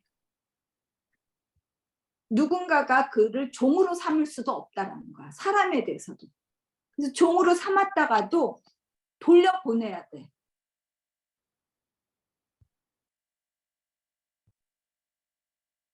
땅도 그렇고 사람도 그렇고. 그 다음에 자 이렇게 해서 26장 3절 볼게. 아주 기분 좋은 말이 나와. 너희가 이 규례를 내가 세운 규례를 따르고 내가 명한 계명을 그대로 받들어 지킨다면 나는 철따라 너희에게 비를 내리고 땅은 소출을 내고 나무들은 열매를 맺을 것이다. 너희는 거두어들인 곡식이 너무 많아서 포도를 딸 무렵에 가서야 타작을 겨우 끝낼 것이며 포도도 너무 많이 달려서 씨앗을 뿌릴 때가 되어서야 포도 따는 일을 겨우 끝낼 것이야. 자, 가을에 이제 여름에 포도를 이렇게 딴단 말이야. 포도를 따기 시작하는데 그게 가을 겨울까지 따고 봄에 씨를 뿌릴 때까지 계속 포도를 딴다는 거야. 얼마나 많이 열면 너희는 배불리 먹고 너희 땅에서 안전하게 살 것이다. 내가 땅을 평화롭게 할 것이니 너희는 두 다리를 쭉 뻗고 잘 것이며 아무도 너희를 위협하지 못할 것이다. 만약 원수들이 쫓아온다면 그들 100명이 너희 5명에게 쫓기고 그들 10,000명이 너희 100명에게 쫓길 것이다. 100명으로도 10,000명을 이길 수 있다는 거야. 일당백을 할 수 있는 거야. 그래서 9절 나는 너희를 보살펴 자손을 낳게 하고 자손이 많게 하겠다.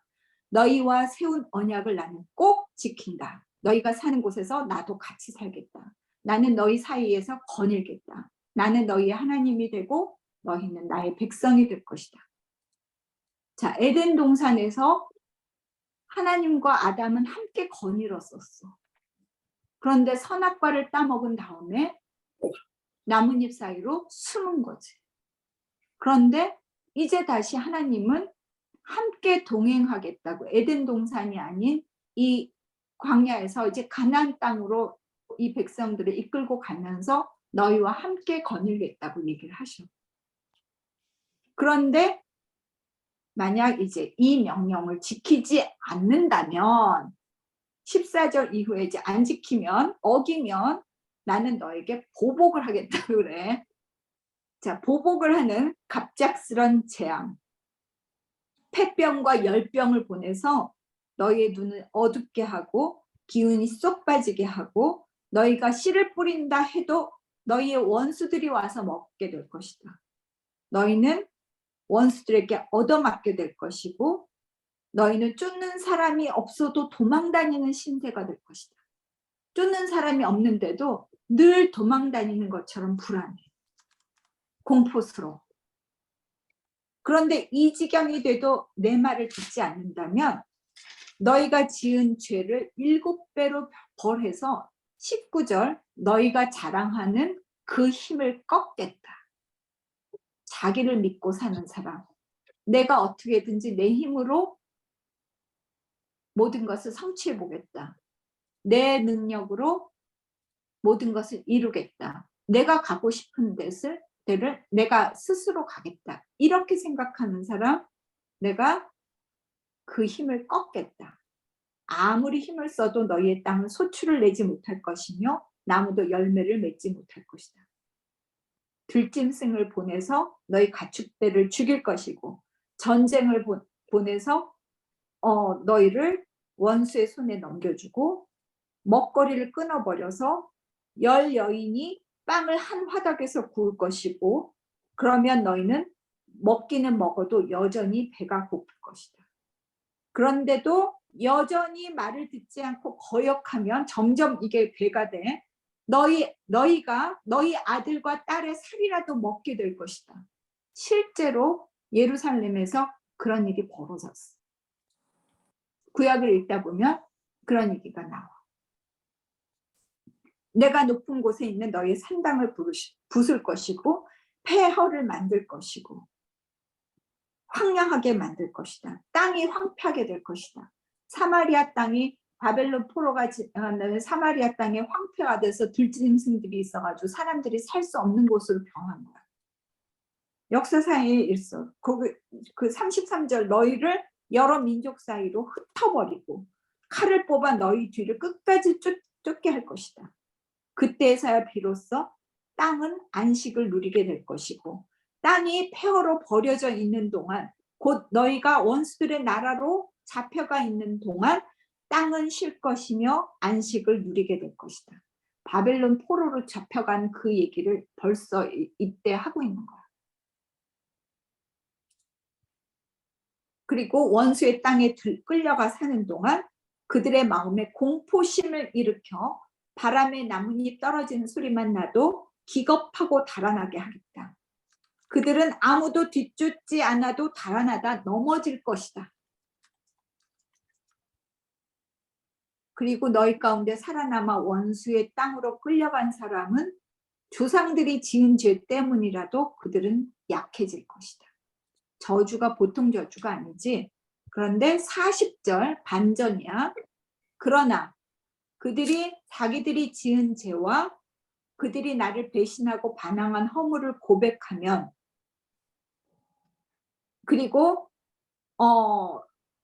할례 받지 못한 그들의 마음이 겸손해져서 자기들이 지은 죄에 대한 벌을 기꺼이 받으면 벌은 받아야 돼.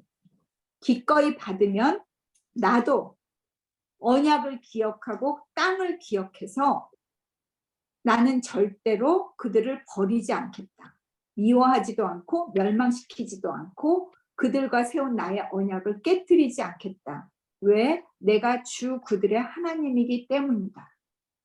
그리고 45절 내가 이집트 땅에서 이끌어낸 그 첫 세대와 맺은 언약을 기억할 것이다. 나는 그들의 하나님이 되려고 민족이 보는 앞에서 그들을 이끌어 나왔다. 나는 주다. 얼마나 멋있어. 나는 이 약속을 기억하고 있어. 나는 할아버지 할머니를 그 중국의 그 만주 벌판에서 이 서울까지 이끌어 오신 하나님이 엄마와 또 승원이, 재원이, 현진이를 계속 그 백성으로 삼고 이 언약을 잊지 않고 지켜가시리라고 믿어. 그래서 이상이 여기까지가 시내산에서 모세를 시켜서 세우신 여러 가지 규례와 법도와 율법이다. 그래서 뭐 이런 뭐 서약 예물의 값 뭐 이게 또 나와 뭐 이러고 저러고 하는데 물을 수 없는 뭐 재물도 나오고 뭐 어쩌고 하는데 11조로 꼭 내라 뭐 이런 얘기하고 뭐 맛배는 뭐 내라 하는데 어쨌건 레위기 27장까지 다 끝낸 걸로 하겠어.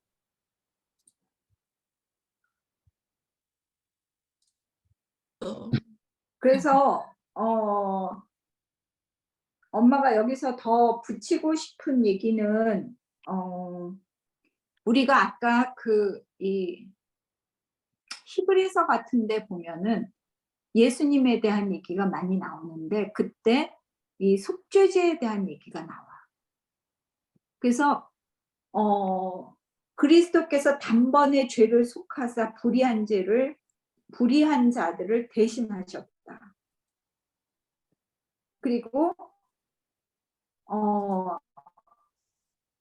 율법과 같이 그 해마다 드리는 그런 제사로는 결코 온전하게 될 수 없느니라. 그러므로 이 뜻을 따라 예수 그리스도의 몸을 단번에 드리심으로 말미암아 우리가 거룩함을 얻게 되었다. 이런 구절들이 계속 나오거든.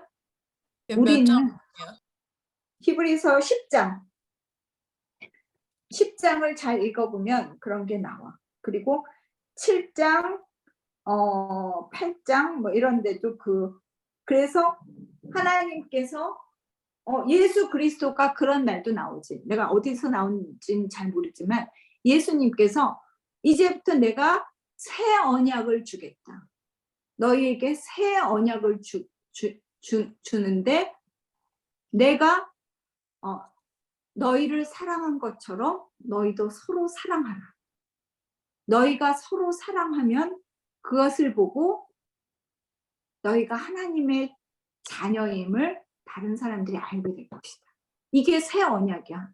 예수님께서 이제부터 내가 새 언약을 너희에게 주노니 너희가 서로 사랑하라. 너희가 서로 사랑하면 그것으로 너희가 하나님의 백성임을 알 것이다.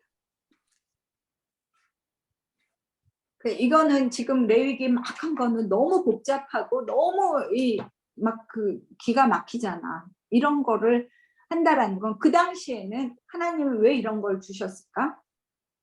하나님은 이스라엘 백성이 하나님을 잊고 살았던 그 당시에 그 사람들까지 이제 하나님을 다시 한번 보여주고 하나님을 동행하며 하나님이 어떤 분이신가를 가르치고 하나님의 주신 명령과 율례들을 따라가게 만드는 훈련의 장이 출애굽이야. 그래서 그 레위기의 각종 어려운 그것들은 정말 창조주와 피조물의 관계가 얼만큼 다른가 하는 것들을 보여주는 예라고 할 수 있어. 기독교는 굉장한 고등 종교야. 종교학적으로 보면. 단순히 다른 이 범신론, 뭐 다신교 뭐 이런 데서는 신하고 인간 간의 관계 굉장히 단순해. 신이 노하셨다. 재물을 바쳐서 신의 노를 풀어드리면 해피해져. 내가 원하는 게 있어서 가서 바치고 뭔가를 그 신한테 뭐 재물을 갖다 바치면 그 원하는 복을 얻어. 아주 단순해. 그런데 기독교는 그렇지 않아. 내가 give and take 하는 종교가 아니야.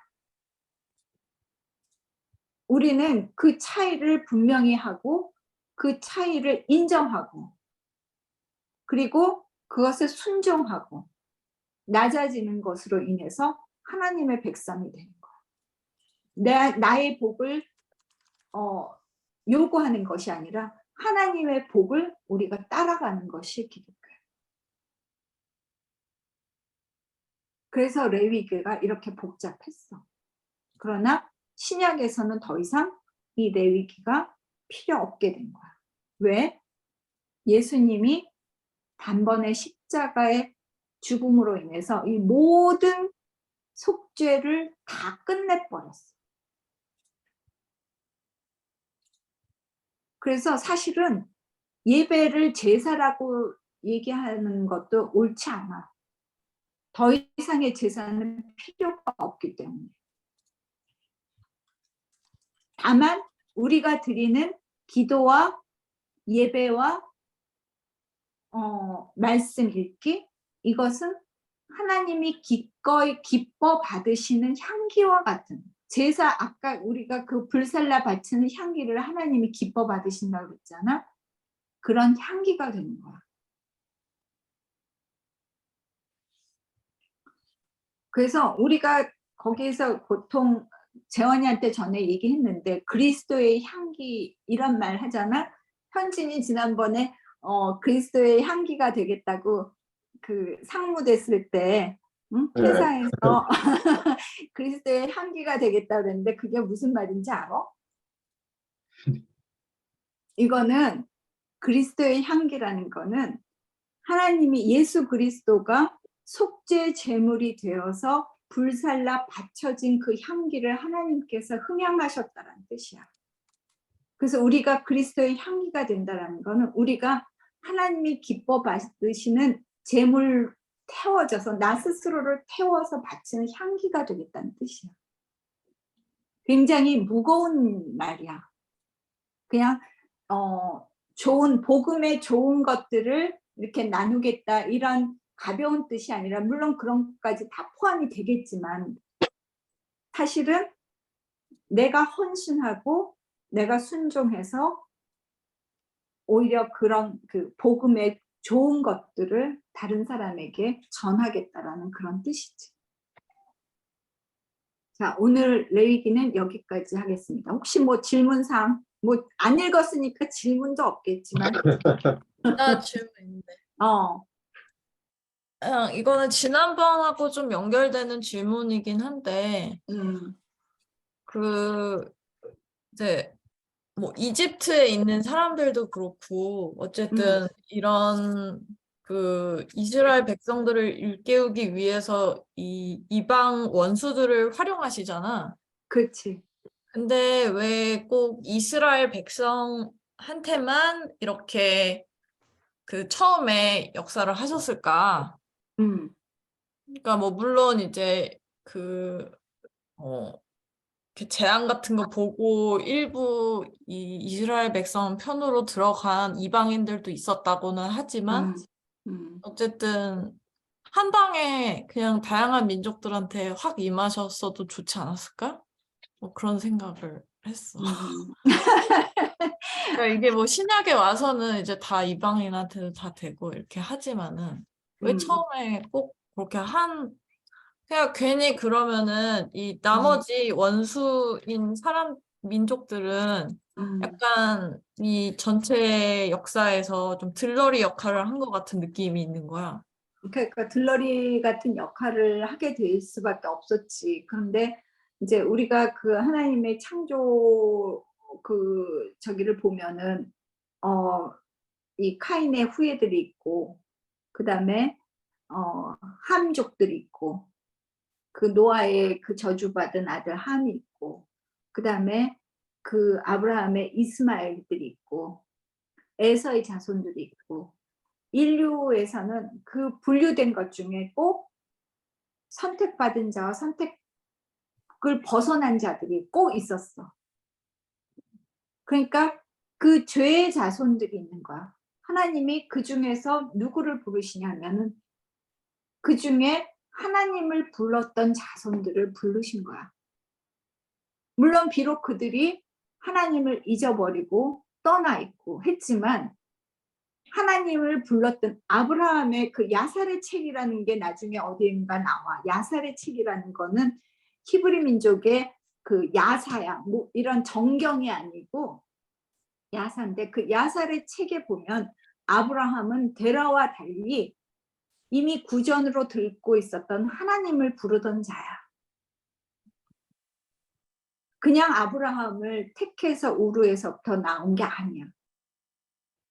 그렇듯이 그 믿음의 그런 그 뿌리들을 찾아서 하나님이 찾아오신 건 그러나 그 이방 민족에게 하나님이 섭리하지 않으신 건 아니야. 그래서 그 카인한테도 이마에 표를 주셔서 카인을 해치는 자는 7배로 저기 할 것이다라는 표를 주셨고 이스마엘에게도 너에게 12지파의 강력한 나라를 주겠다고 하셨고 그냥 하나님이 내치신 게 아니야. 그 모든 민족들을 하나님은 운영하고 계셨지만 그리고 이스라엘을 그 출애굽해서 40년 동안 광야를 헤맬 때 가나안의 죄가 아직 다 차지 않았기 때문에 가나안의 그 죄들이 계속 그 하나님은 기다리고 계셨어. 그들이 돌이키기를. 그리고 우리가 알듯이 요나를 보낸 것도 그 아수르에 가서 그 니느웨에 가서 회개를 시키는 것도 요나를 보내신 것인데 요나는 가기 싫었어. 그러나 하나님은 요나를 통해서 이방 나라에 보내신 거야. 우리가 이 성경에 기록되지 않았다라는 것뿐이지 하나님은 모든 역사를 주관하고 계셨고 나중에 바빌론 통해서 페르시아가 바빌론 쳐들어올 때도 이미 다니엘서에서는 고레스라는 이름까지 지정해서 고레스가 이 바벨론을 침공할 것이고 하는 것들이 다 예언이 돼 있어.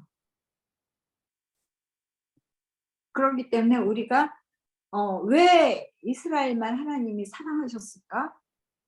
그렇게 생각하면 안 되는. 그렇지.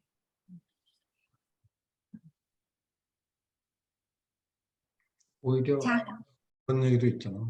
그 뭐? 이스라엘이 가장 선택을 받긴 했지만 가장 그 하나님에게 큰 죄를 저지른 민족이야.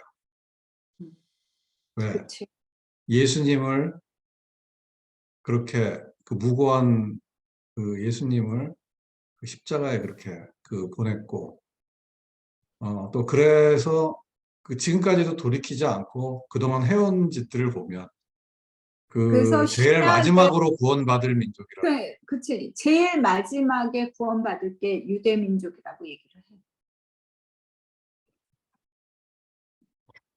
그리고 하나님은 왜 그러면 하나님의 재림이나 예수님의 재림이나 하나님의 심판 날이 왜 빨리 다가오지 않을까? 그런데 하나님은 거기에 이 땅끝에 단 한 명까지도 마지막 한 명까지도 다 회개하고 돌아올 때를 기다리신다고 그렇게 얘기하셔. 그렇기 때문에 내가 선택받은 민족만 그 백성만 내가 구원하겠다 이런 하나님의 구원 계획이 아니라 모든 인류에게 열려져 있는,